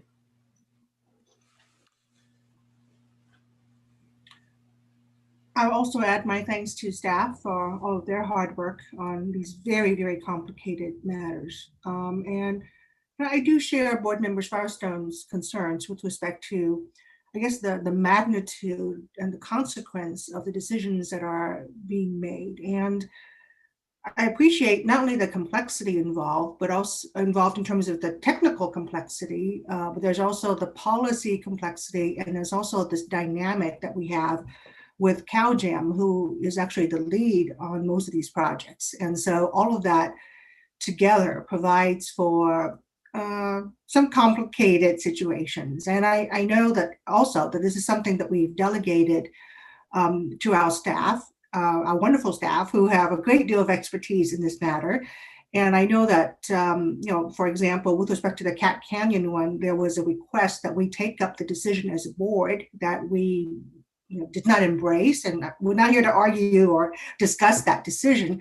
I just mentioned it as one example of the recognition of how complicated these decisions are, and something that certainly is evolving over time. Our expertise, our involvement, our engagement with CalGEM, our engagement with the stakeholders, and potentially in the future, this board might re-examine some of the current processes, some of the current delegations and decision making. But that is not the decision to be made today. But I am I'm grateful that Board Member Firestone and McGuire and others are paying a great deal of attention to the efforts involved, because it is very hard. It's very complicated. It's something that's not entirely within our our bailiwick or our areas of expertise. And it does require a great deal of evolution, development of expertise, at least from one board member's perspective. But I do appreciate all the stakeholders' engagement and appreciate the staff working really hard on all these efforts that are critical, are important, have long-lasting implication, but are also a little bit out of our reach in terms of involvement and expertise. So thank you all. Thank you for the really great comments, board members. Yeah, it's only been a few years since the enacting legislation that really formalized and created this space for the board as a technical sister agency to CalGEM in the oversight and role of the program. And it's going to be years ahead for the program to continue to evolve. And I think we have opportunities there to continue to do better by the decision making. And certainly what we hear is, the technical nature of it is hard sometimes for even communities to follow along and understand how they're being protected. And I think there's ways that we can continue to make sure we incorporate everybody in a transparent way around the studies, around continuing to just be data driven and understand where the sources of the various, hydrocarbon and other residuals we're seeing in the aquifers are, and they're linked to activities that we have a hand in regulating ultimately. So just, thank you everyone for the really good conversation and great item. So thank you. We can conclude that informational item, and then, I'm looking at the clock, it's 12:20. I would propose we try to move forward with our next item and then wrap up board member reports and get us out for a late lunch then and for the rest of the day, instead of trying to take a lunch here sometime before those items. If that squares away with everyone, then we can go ahead and transition to our next item, item number 6, which is an update on the Fresno River statutory adjudication. Good to see you. Good morning or good afternoon again, Mr. Ekdahl.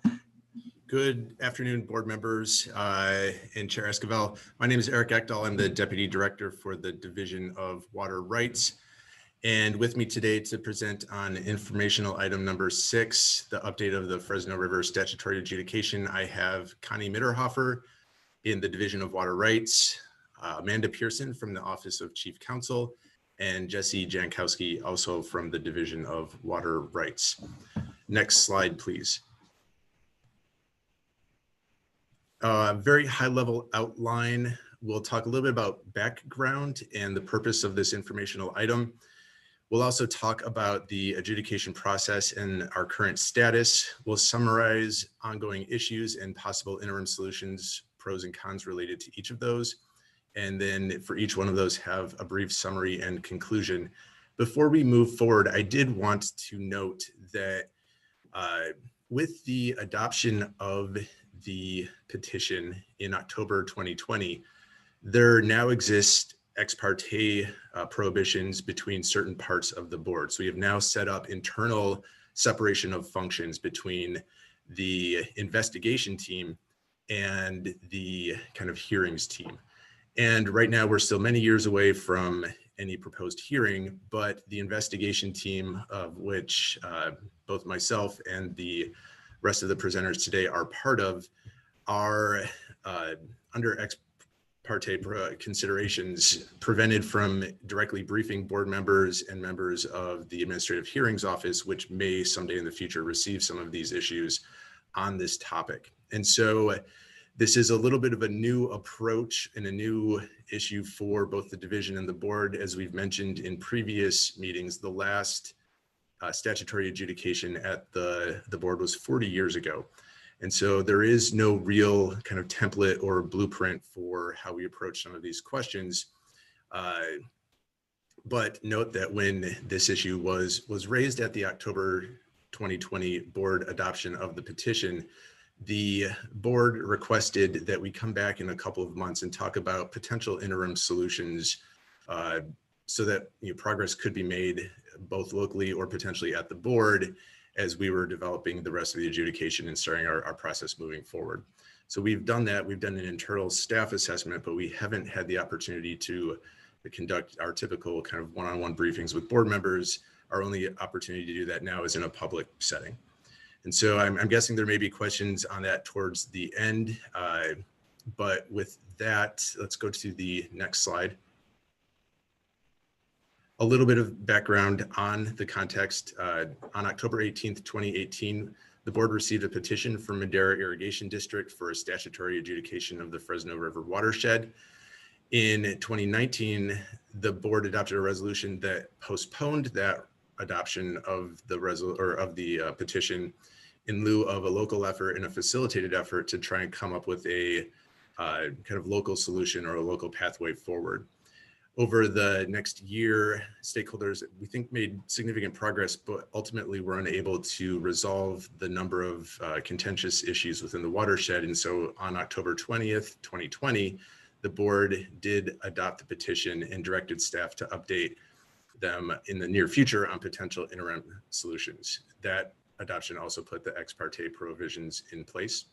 And so with that, I'll turn it over to Connie, who will run through the considerations of potential interim solutions, and then we'll open up to questions at the end. Thank you. Good afternoon, members of the board and Chair Esquivel. I hope you can hear me. Yes, we can. Thank you for joining us. Thank you. Happy to be back. So shown on the slide is a simplified flow chart for the main elements of the adjudication, as well as a timeline of when we expect that those steps will take place. Their actual timeframes will depend on available resources, and I will come back to that. I will quickly run through the steps of the adjudication. So the first main step is the noticing, which consists of notifying all known potential water rights claimants in the watershed of the pending proceeding. The notice also sets a deadline by which claimants must notify the board in writing of their intent to file proofs of their claimed water rights. The board then conducts an investigation of the water supply and demands in the watershed, which includes field visits of each point of diversion and place of use. After the field investigations, claimants are provided with a copy of the investigation findings to help them prepare their proofs of claim. A proof of claim must be submitted for the board to make a determination of rights. After conducting the investigations and receiving the proofs of claim, the board prepares a draft report and preliminary order of determination, establishing the rights to the water in the Fresno River stream system.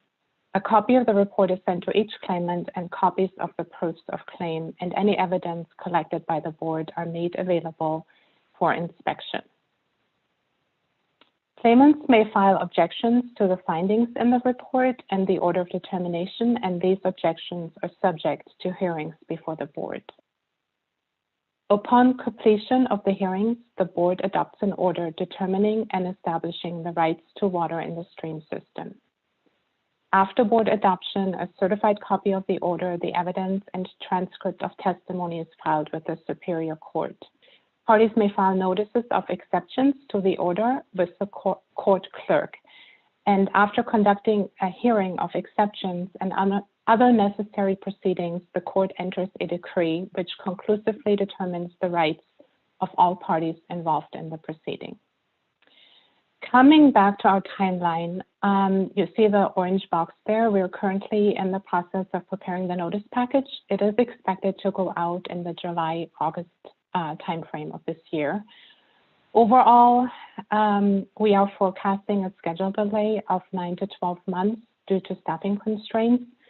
We are still working with our Division of Administrative Services on adding 4 additional staff to the team. Our current team has been redirected to work full-time on drought-related assignments. Next slide, please. This slide shows the broad categories of issues brought forward by the parties, some of which may be candidates for interim solutions. There's uncertainty and disagreement on the nature, extent, validity, and relative priority of rights, a lack of transparency and disagreement on the implementation of the Fresno River Operations Protocol and Allocation Model, commonly called the FROP and the FRAM. There are claims of unauthorized diversions, unauthorized diversion structures, or storage of riparian water. The district has been acting or serving as the de facto water master, but without the legal authority or compensation. There is at least one pending complaint of improper water allocation and some uncertainties due to conversion of riparian land to permanent crops and inclusion of unexercised riparian rights in the allocation model. Next slide, please. This slide shows a list of potential interim solutions staff has identified. We will go into more detail in the next slides. To be useful, an interim solution would provide a means to address the issues summarized earlier and be binding upon the parties involved. Next slide, please. The first interim solution identified, the Administrative Procedure Act permits an agency, with the consent of all parties, to refer a dispute for resolution by mediation or arbitration. Section 648.6 of the State Water Board's regulation permits the board to refer a dispute in a proceeding before it to mediation or non-binding arbitration in accordance with the APA. The Water Code also specifies that a hearing officer from the Administrative Hearing Office may preside over mediation. So if the parties consent, these provisions would allow the board to refer the issues to mediation by either an AHO hearing officer or an outside mediator. Next slide, please. Staff have significant concerns with using the AHO as the primary vehicle to address concerns and issues in the Fresno River watershed for reasons listed on this slide. While there may be some merit in directing specific complaints to the AHO to review and develop evidence and background, such work may end up being premature, as many of these issues will likely need to be revisited as part of the adjudication. Consequently, these early investigations could result in duplication of efforts that also lead to unnecessary complications and time spent. It's unclear whether these efforts are cost recoverable, and it's likely that this would result in an internal separation of functions within the AHO. Staff conclusion is that this is not recommended as a viable path for interim solution. Next slide, please. The parties may continue to attempt to resolve these issues between themselves, but such efforts have not been successful to date. However, with past negotiations, board staff have not been involved. It is possible that making board staff either from the AHO or the division available to assist private negotiations by providing technical or legal input would help the parties reach a solution. The primary downside to this approach is that without a means of binding the parties to the solution, parties could conceivably disregard that solution, in which case the investment of staff time would be lost. There's no clear mechanism for cost recovery or support of staff efforts. Due to limited resources, staff would likely be redirected from other high priority work, including work on the adjudication itself, in an attempt to mediate resolution between entities. In conclusion, staff do not consider this approach viable. Next slide, please. The board's Office of Enforcement, in combination with the division's enforcement branch, can investigate complaints and take appropriate action if a violation has occurred. Staff assessment is that there are insufficient staff resources to adequately address the issues identified in the Fresno River watershed through enforcement actions. Additional resources would be needed for both the division as well as the Office of Enforcement. Even if staffing resources were available, it's likely that this process would take as long or longer than the adjudication itself, as it takes a considerable amount of time to bring a single complaint to resolution. There are dozens of potential complaint or enforcement issues, and even potentially more in the watershed. And an enforcement action would generally only cover a single diverter at a time. This approach would not be efficient and is unlikely to resolve the broader set of issues. In conclusion, and this is not a comment on the merits of enforcement for individual cases, enforcement is an option, but staff do not view this approach as a viable solution for addressing the broader set of issues and the watershed as a whole. Next slide, please. Litigation. Private litigation to resolve the interim disputes could be effective, particularly if the court ordered a reference of one or more issues to the board. If that occurred, the board would have a role in resolving the dispute by providing the court with findings of fact and conclusions of law regarding the dispute.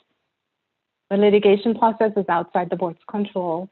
It requires the parties to initiate litigation and then for the court to order a reference to the board. Litigation is also costly, and it's likely that there are disincentives for smaller, less financially capable parties to pursue this option. As a result, staff have concerns over equity if this is the sole process by which Fresno River issues are addressed. However, litigation remains an ongoing option for any party that wishes to pursue it. There is no board process that prevents litigation, and the adjudication process itself does not prevent litigation between individual parties. Next slide, please. Legislation to appoint an interim water master.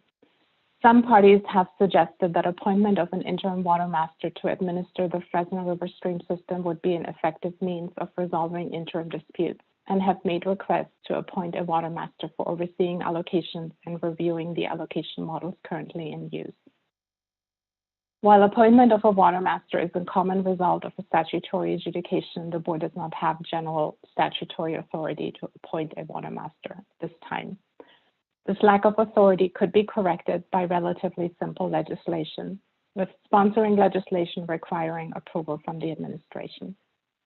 Legislation could take years to complete, and there's no certainty that such a bill would pass. It is also unlikely that the legislature would provide such authority in a timeframe that would be used to successfully administer ongoing issues in the Fresno River watershed, but it could certainly be useful for future adjudications the board receives. We should note that the water users already have the authority to develop and appoint a water master on their own. Staff considered the appointment of a water master to be ultimately a helpful approach, and that remains an ongoing option for the parties to pursue on their own while the adjudication is underway. Next slide, please. This is really just a snapshot of what we just discussed, presenting the summary of options, pros and cons. We considered 5 potential interim solutions. The takeaway really is that none of the options we discussed are ideal in meeting the water right holders and the board's needs. Next slide, please. Some of the options are not viable due to legal constraints, staffing, resources, or other factors. And referral of some limited issues to the AHO or external mediator for mediation or arbitration may be an option, but drawbacks outweigh the benefits for the board and the adjudication process itself. That brings us to the next slide. We'll be happy to take any questions or comments. Thank you. I appreciate that we're somewhat testing out a process here when it comes to even how we handle or inform, discuss, and continue to consider this petition and this adjudication. And for those still new to some of the board processes, it's because we ultimately are called to act as judges amongst these disputes in the water rights system. And so here, regrettably, I know no easy solution off the shelf for what it sounds like are a number of complex issues that would need to continue to be resolved in order to get to a final adjudication, and a number of pathways that we could maybe select. I sometimes feel if is the issue the sort of tools that we have in sort of advancing the discussion with the water rights holders, or is it a matter of sort of how do we stack what are, it sounds like, issues of perhaps diversion without right and other things that maybe fall more into enforcement versus, just the good work of sussing out who in priority has access to what and can prove up their water rights around. But I don't know, Mr. Ekdahl, any help in thinking what is best for us here as a board to consider and provide to you by way of feedback, just acknowledging that, yes, this is, it's a complex project. It's also a matter of resources to sort of pursue the paths that we have before us. But yeah, what might you kind of feel would be good to hear from us? No, thank you, Chair Esquivel. As you've kind of summarized, there are some pathways available to the board, but the staff recommendation here is to proceed with the adjudication. And the timeline that Ms. Mitterhofer showed at the beginning shows a fairly long timeline already, but with a hope of getting some of the initial notices out later this summer. We believe that that's an effective timeline, even though there may be other things going on, e.g. some water availability questions and emerging drought conditions across much of the state that, as Connie noted, will affect workload and will affect staff availability. That initial noticing period is basically sending an announcement out to the water right holders in the watershed and asking them to provide information. In our initial timeline internally, when we've looked at how long that notice should run, there's a minimum amount of time described in the water code, but we're proposing to extend that so that it provides a little bit of flexibility for both those water right holders that may also be dealing with drought concerns of their own, as well as the staff at the board to kind of parallel the process a little bit so that it's not a hurry up and wait scenario down the line. If we can get it out, it runs, it will go, and we can kind of reconvene later in the year. If hydrologic conditions have changed, then we may have more capacity to kind of more directly take the next steps, while also providing the time, as Connie noted, to work on our own staffing and to see if we can redirect some positions internally to help us work on this effort. So, the initial thought is let's proceed with the adjudication process as outlined in statute. And if there are other questions, we're always happy to come back. And if there are other needs to describe the process or kind of highlight information to the public, again, as noted up front, we now have to do this through a public process. The board can request that at their discretion. Initially, again, looking at the timeline to try and get some information out in August or September. If we are able to do that, an appropriate time to come back may be once that notice has gone out and the initial reporting back to the division period has passed. So potentially as far as next winter in 2022. Thank you. What is the minimal time allowed for? And it's a minimal time, right? So we're no issue with us going longer. But what is it just for for my own edification? I don't remember the initial timeline. If Connie or Amanda remember, please jump in. The minimum notice period is 60 days, and I think we were potentially looking at 120 or something more. Okay, that's helpful. Do you know how conditions proceeded in the last drought in this watershed in the Fresno River? I ask because although yes, as we know, our water rights holders and folks will be dealing with drought, it kind of that becomes the pressing issue. But there's almost, because this is such a basic fact-finding information sort of moment, it's almost an opportunity for water rights holders to maybe touch base with their water right, understand it, prepare themselves for discussions around how you manage through these tough times, and know that this process isn't going to regrettably provide us any benefit in the months ahead, insofar as coming to some conclusion around how folks better understand their rights and share it during times of particularly dryness or curtailment. Yeah, I'm trying to get a sense is, can this actually kind of be a way that we help, it help get to discussions for those in the watershed, and certainly drought makes all more real any sort of discussion around adjudication of rights. So yeah, sure. How did things proceed? Do we know? I'm just kind of wondering if there were major challenges and how this might benefit.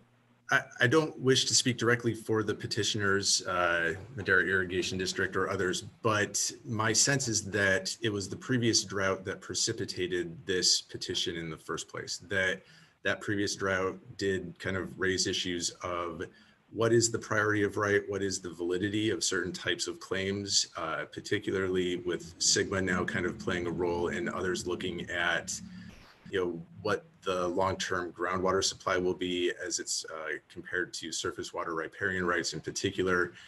And so it was, the discussions, the contention that developed out of that time period that's kind of directly relating into the need to formally adjudicate the rights going forward. And thinking more broadly about, what kind of role can this process play? It's an intriguing question, and I think it's something that we may see more of if we are able to move effectively and quickly on the adjudication itself, as SWRCB becomes more effective, as questions related to surface water supply, whether driven by climate change or drought or flood flows, whatever the kind of driver might be, there is going to be a greater need for, I think, a better understanding of the proof and the validity and essentially the adjudication of all claims of right within certain watersheds. But as also evidenced here, it's a very contentious and challenging process in many respects, especially where the water rights themselves are not fully or clearly understood. I think already within the division, we've made some significant progress. We have come up with a water right kind of database that we have shared with all of the right holders in the watershed. It integrates claims of right with reports and shows it on a GIS or geographic interface so people can kind of directly look at, here's the claim, here's the parcel, here's the point of diversion. And that serves as a pilot for how we could set things up in other watersheds or kind of statewide if we had capacity and resources to kind of drive that effort going forward. But it also serves as a great blueprint, and it's worked really well so far. So a lot of opportunity, a lot of potential. It is a substantial workload to do this type of effort, both for the division as well as the right holders. Some of the information will be old and hard to procure, and there will be, I think, legal questions that come out of it, and that's the process that we'll go through in a couple of years when it gets to that curing phase. But it ultimately will help resolve questions in the watershed as a whole. Yeah, and to my mind, definitely the sort of work the board will be called to continue to do. And, when I reflect on our adoption of the petition and the resolution and moving forward here, was just thankful of the trust of the community ultimately, and want to continue to hold that here when it comes to our process, when it comes to the transparency around it, how we're handling it in our discussion, and know that yes, it's of interest to the board that we're successful here, but I think more importantly, as a state, it's really important that we become more successful in understanding our water rights, their priority, to help us get to better management of them during dry times, during times when there isn't enough, we know, to fulfill everyone's need. And it can be a race to the bottom if we don't have just a bit more of a cogent understanding of the entire system in its administration. And it's, again, the board's purview here, if you will, but it is to the benefit of the entire state that, we are all engaged in administering this. And I would just flag it. It is what great, it's local leadership that ultimately drives our successes here. Because absent that, it is a lot more resource intensive on our side. It takes a lot more to then work through, and we're here to do the work. But to the extent that local leaders can stand up, can amongst themselves self-organize and drive this work, it becomes complementary to, again, just a general need for it anyway. So just thank you. I'm completely supportive of continuing on, certainly in our adjudication process here. There are, again, thoughts around other processes that are still always there and available, but I'm supportive of getting the notices of potential claim out and using this, as I think it can potentially be, as an actual exercise that helps even in the middle of these dry times here. And certainly, again, I think we can, if this were, this adjudication was already in place, would be of benefit then, and hopefully can be so at least in other dry times. And even now, process-wise, for the community, as something so, really this basic information point, being able to prove up claims, being able to develop that information. We saw really good success with that in the Delta, I think in the last drought, driven by our Delta Water Master, and in being able to kind of be able to start to suss out various folks' claims and crowdsource the information therefrom. We're open to making sure we have the best information possible to basis our decision making here forward on.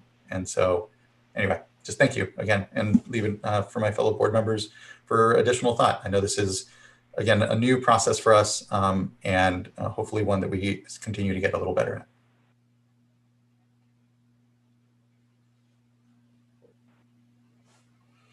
Yeah, if I could, thank you for the presentation today. This is really helpful, and I appreciate the update.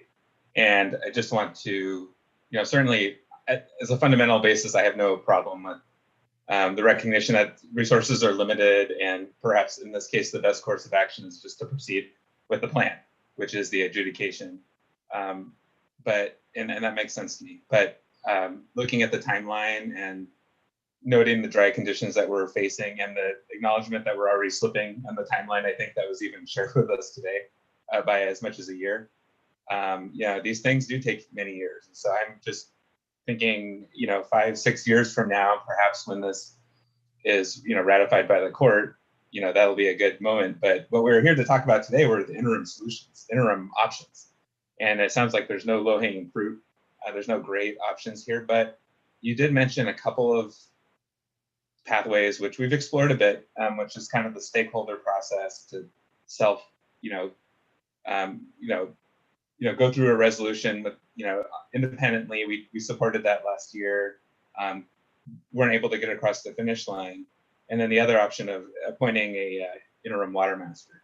So I just want to be clear, are those two still options on the table if the parties that are involved in this, wish to revisit that in over the next several years and say, hey, actually this, now that we have some better sense of the data, the information out there, this actually might be a pathway we can embrace a little bit more solidly. Is that something that we could allow them to proceed with, while the adjudication moves through its course? Yeah, I think one of the things maybe to start with emphasizing is what's already within the stakeholders' purview versus what role the board or board staff would potentially take in driving that effort. And the appointment of a water master, our understanding, and again, Amanda and Connie, please jump in, is that they already have that ability at the local level to kind of voluntarily work together to set up a water master and a related process to fund that water master. But I think it's also telling that that hasn't happened.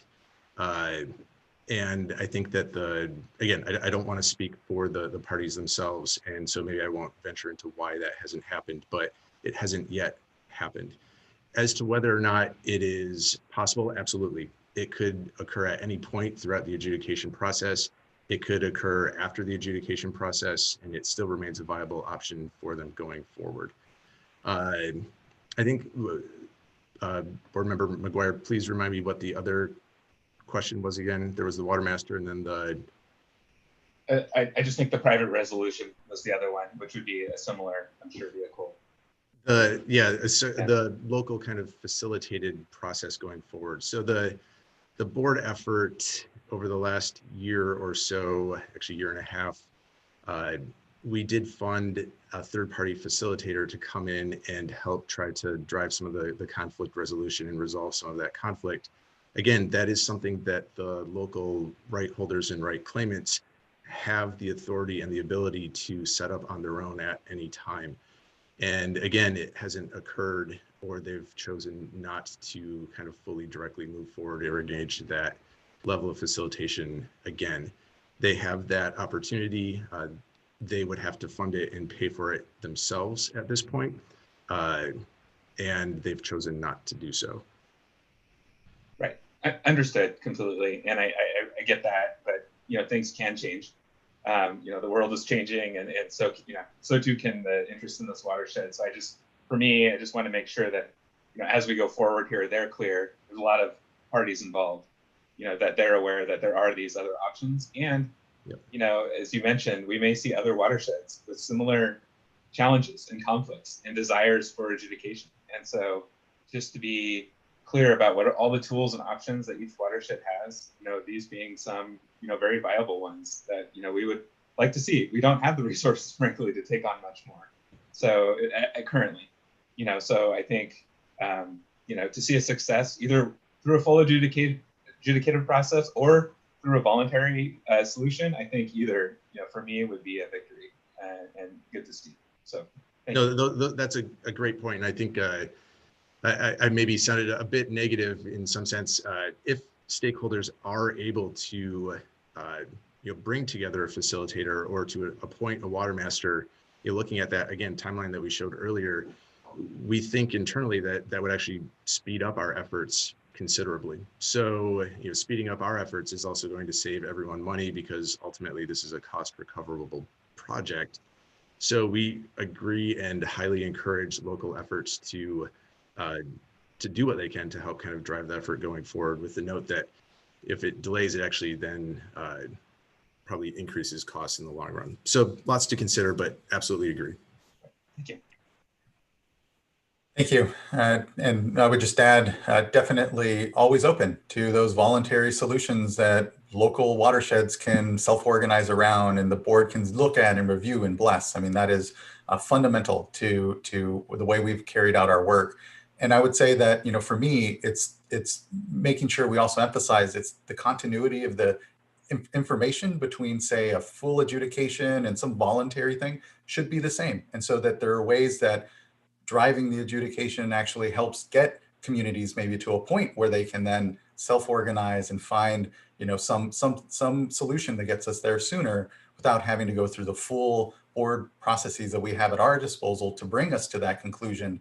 And so it's you know, they're both open to each other. And I would say, again, we should see them as a common actual project where the information that's developed, both for, you know, who do we know has what, asking for, you know, these processes that we've laid out that are just really basic and fundamental to getting to resolution and adjudication.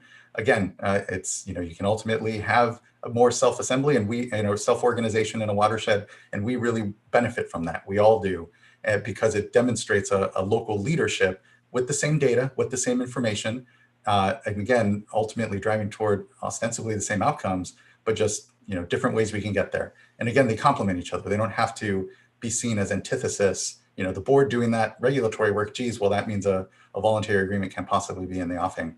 It's actually, again, because the decision-making is all based on the same information, we can kind of drill or, you know, settle in on that as something that we see in common and they can benefit each other.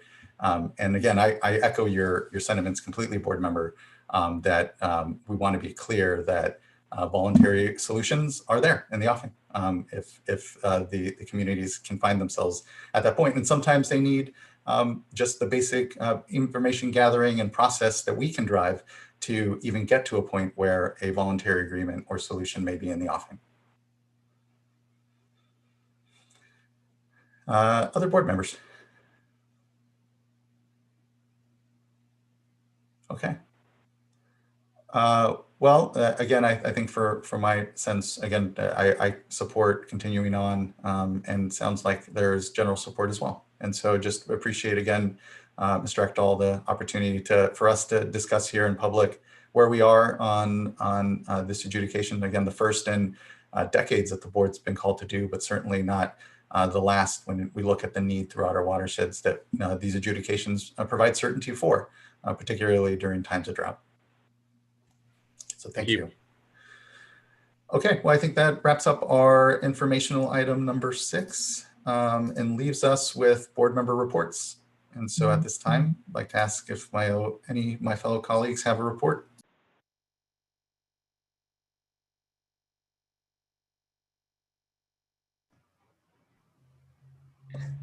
I can start with the quick item. The Central Valley Regional Water Board held a fascinating interactive workshop with stakeholders on their strategic planning process. And yeah, I watched the whole thing and was greatly impressed.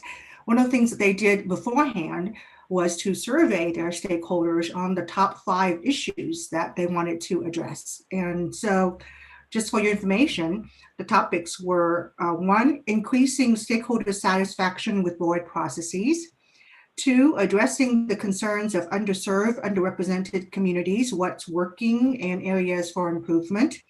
3 was the topic of climate change and strategic options for assisting people and resources at risk. The 4th issue was considering cost of compliance, something that is not surprising to hear. 5th is rethinking approaches to special water quality concerns. And the concern that was the focus for this particular workshop was homeless encampments and the goal of zero trash. And I have an ask on that, which I'll circle back to. And then the final topic that they discussed was stakeholder engagement and learning from COVID, engagement equity. What have we learned from COVID? How do we move forward in the future?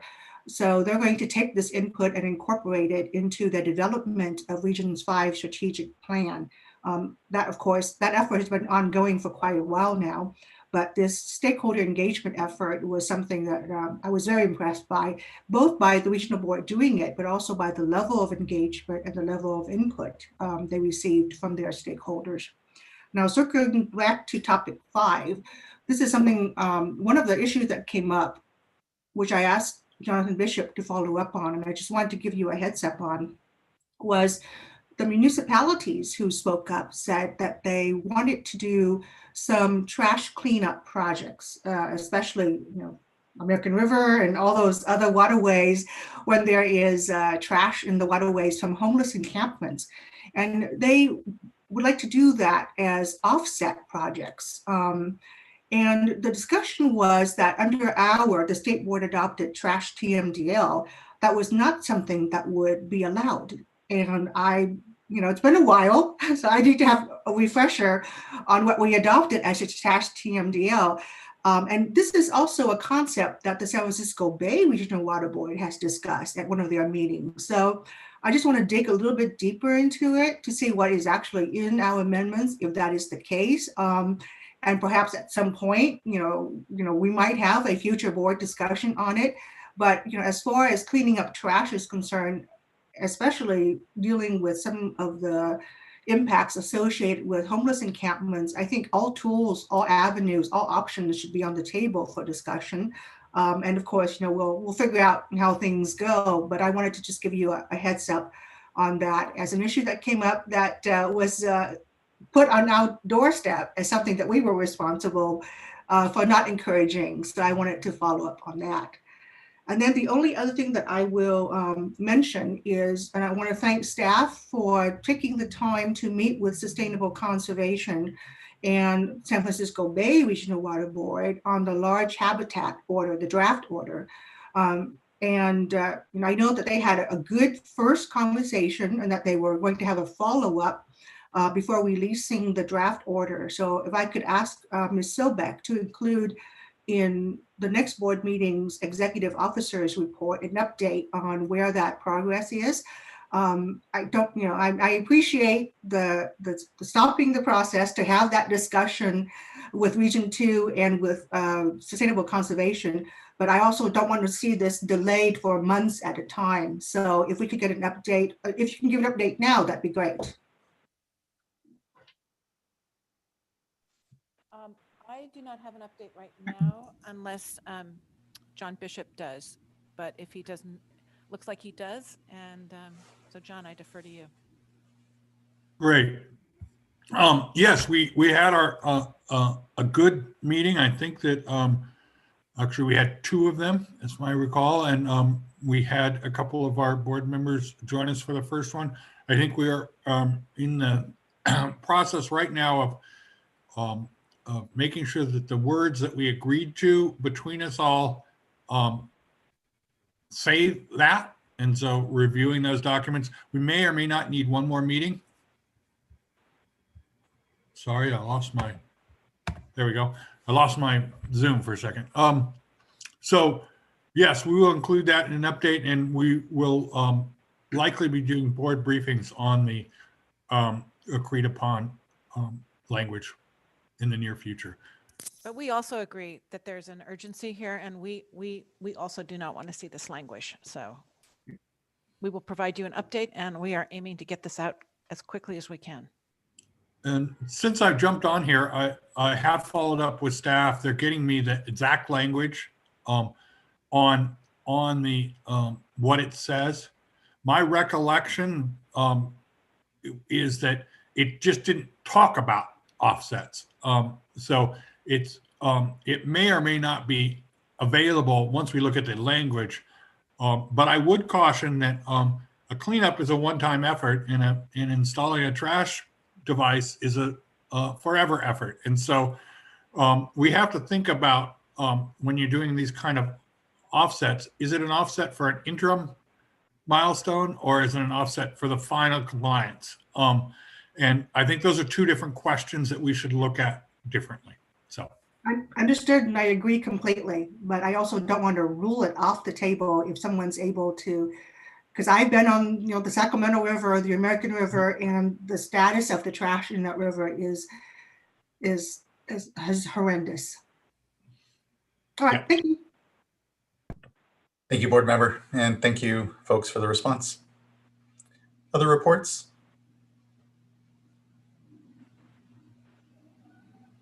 I just have a quick report, and that is to just say that I've been spending a great deal of time with stakeholders, trying to encourage voluntary curtailment agreements and actions to protect fisheries, and just really want to thank Eric Ekdahl and his team in moving forward in these areas. This is very staff intensive. Curtailments are staff intensive, but so are VAs, as we all know, just looking at sort of the big VA that we haven't talked much about in the Bay Delta watershed, but there's all sorts of opportunities in individual watersheds, but it can be very complex. And so just really want to thank our staff. And in going through the clippings, there's just been a lot written about drought, but there is a different tone in this round. And I just want to call out one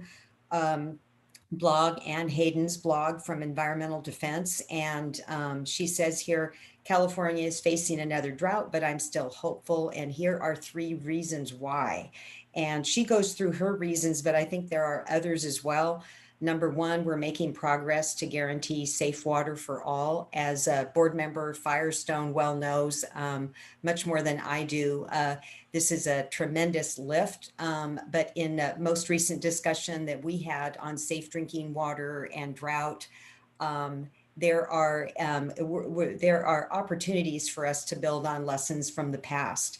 And so I think Ann Hayden makes a good point there. Then she talks about new tools and technologies that can allow us to better manage water. And she calls out Open ET as an example. And then lastly, a new era of cooperation has arrived. And that's the sense that I definitely feel when I and working closely with board member McGuire in having discussions with stakeholders. It doesn't open up with why are you getting involved, water board, but it opens up with a conversation about we're anxious to pull together our local communities and do our part, and just want to better understand sort of the parameters and what the options are. And so just a different tone all the way around, and I'm grateful for that. But again, knowing that the lift will be very heavy for local communities, but I'm excited about the opportunities that we're seeing here. Thank you, Vice Chair. Other board member reports? I can transition quickly into mine. I don't have a lot to flag, other than I was going to make a quick thank you, Vice Chair. I think you said it well. A comment on drought. We did send out 40,000 letters to our water rights holders. The next day, a couple of weeks ago, and the next day, the State Water Project reduced their allocation from 10% to 5%.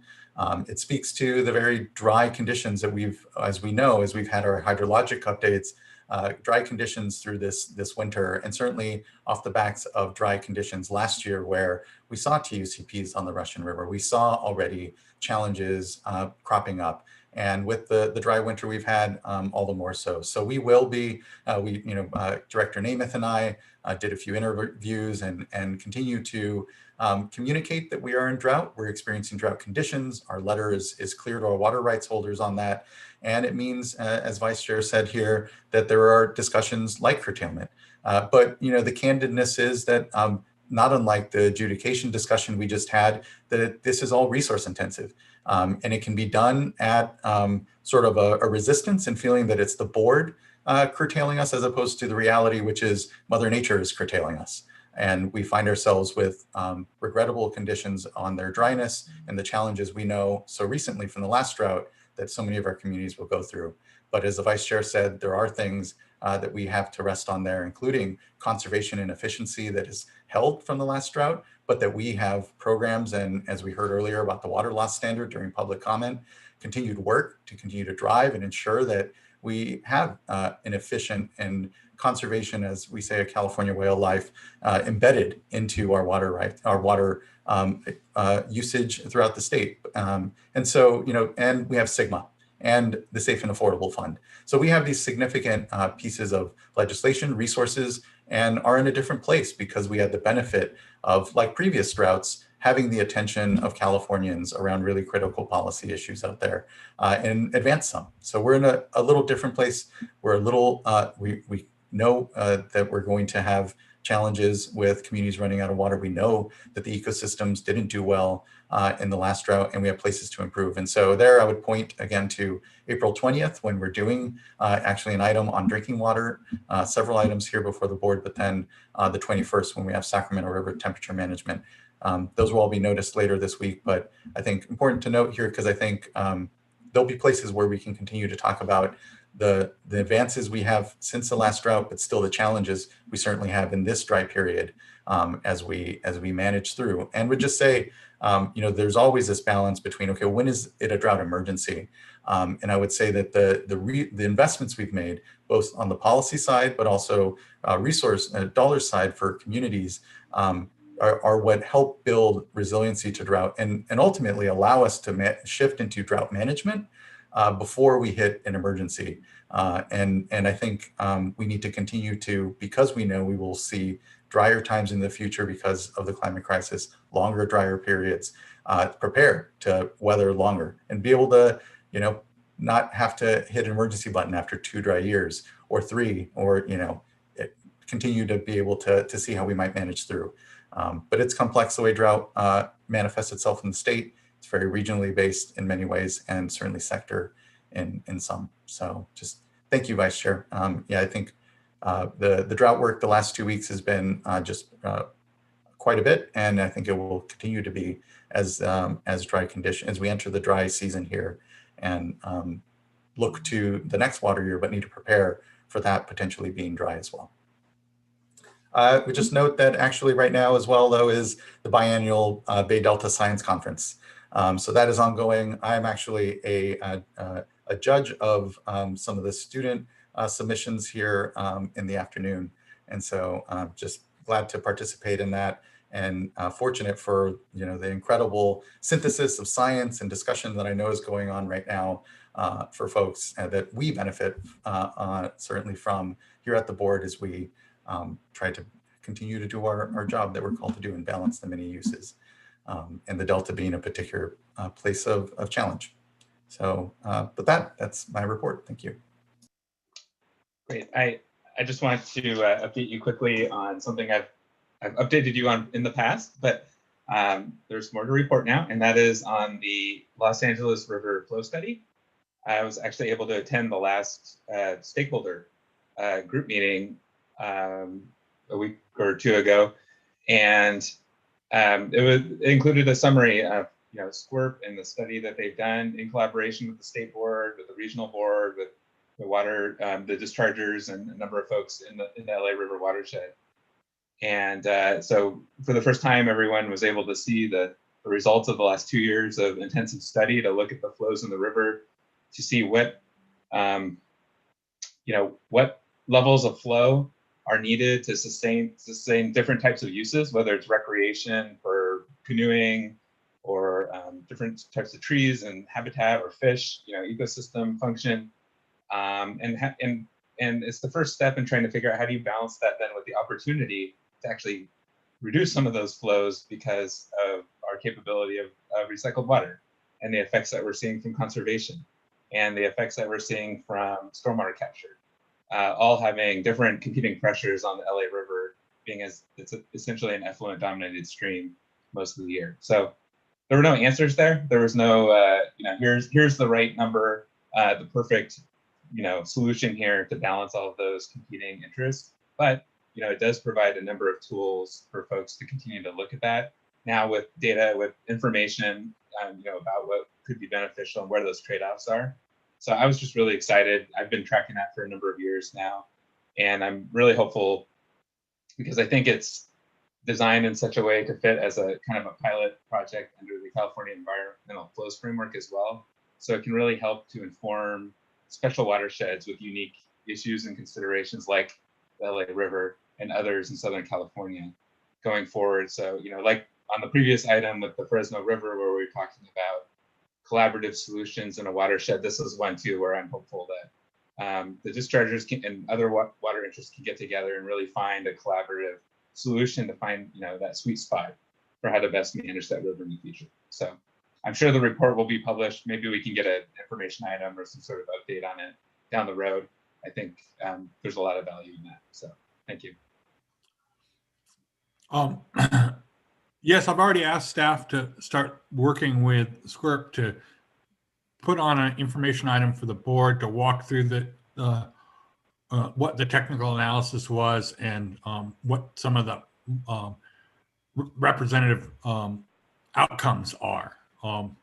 It is, as Sean described, was designed to look at different flow regimes and different impacts that have on different beneficial uses, and not to make a recommendation to the board on what they should use as their flow regime. There are other factors that the board needs to take into account when they're looking at the 1211 process for recycled water. But at least this would give a sound basis for making those trade-offs. Yes, and thank you, John, for all your work on that and you know, championing that and supporting it over the past few years. It's really appreciated. Yeah, thank you, board member, and all for the great work there. And it, you know, brings to mind certainly again the very different watersheds that we have and their various needs. But a common theme is just being better decision makers collectively off of better information and collectively coming to agreement on what that information is before we have our policy disagreements, which, you know, they will be there. But at least we can all help ourselves just get to a better point where hopefully, you know, we make the best call we can. And I think that's what we're always intended to do. So thank you. Board member? Yeah, I'll just add my report. Just wanted to highlight a couple things, you know, related to drought. There was a release, DWR released the final report on small water systems and rural community drought and water shortage contingency planning and risk assessment, which includes both recommendations for drought and water shortage contingency planning and a vulnerability assessment and risk scoring tool. And all of that's available on their website. And I think we're going to include some of that in the upcoming workshop. But, you know, I think just wanted to highlight, I know this was really some of the most extreme and acute impacts and lessons learned from the last drought. So I know as a focus for all of us going forward is trying to make sure we are more prepared to prevent those impacts with this drought. I also just, you know, a big focus of mine that I know we'll be going over at the next board meeting too with drinking water items is the needs assessment that we've been working on. And I'll just say what a huge, significant piece of work and sort of report and assessment that I think that is and will be for the state. And just am really impressed with the level of work that staff have been doing and contractors and stakeholders. I think it'll be extremely helpful for us, and I'm really looking forward to being able to hear from the advisory committee, advisory group, and through workshops and our upcoming workshop. So just wanted to give a preview that that's coming, and I think is extremely important and timely given all the discussions around infrastructure, funding, both certainly at the federal level, but at state level as well. And then lastly, just I think an update on, you know, the continued work to work through how best to distribute relief funds around COVID, debt relief that I know folks are doing, still waiting on federal guidance to be able to get that money. But is, you know, I know an issue that's important to this board. I do think the work that, you know, we've been able to support through the survey and data in terms of characterizing the problem continues to be a really important piece of figuring out how to best administer those funds that are coming. And again, that's a very small amount of funding compared to the needs, but really important and significant that we make the best use of it. So appreciate all the work that staff have been doing on running some scenarios to help support that, and sort of collaboration with sister agencies. Those are the things I wanted to highlight. Board member. Yes, I've been very glad to see the coordination going on with our sister agencies at CSD and HCD. And it's, you know, it's not a lot of money, but I feel very good about the sort of technical work that's been going on, and look forward to hopefully having something to publicly discuss and have a draft around, because I know there's a lot of stakeholders that are interested in those pots. And I think it's really about not just that pot, but all the ways that we're really supporting communities and making sure that this amount goes to the greatest effect within the state. So yeah, thank you for that. And I would just say, actually, the CDAG report, DWR will be doing a specific item on it on our 20th board meeting. So will be a good opportunity to really dive deep into a great piece of work that is actually part of our needs analysis, as you know. And I think, again, just speaks to the way we really are coordinated as a state around continuing to respond to and understand the needs of communities, particularly around drinking water here. So just thank you for your leadership there. Well, that brings us to the conclusion then of board member reports, and the conclusion of today's portion of the board meeting. We will convene again tomorrow here at 2 o'clock to proceed to our next item, which is a workshop on the Salton Sea.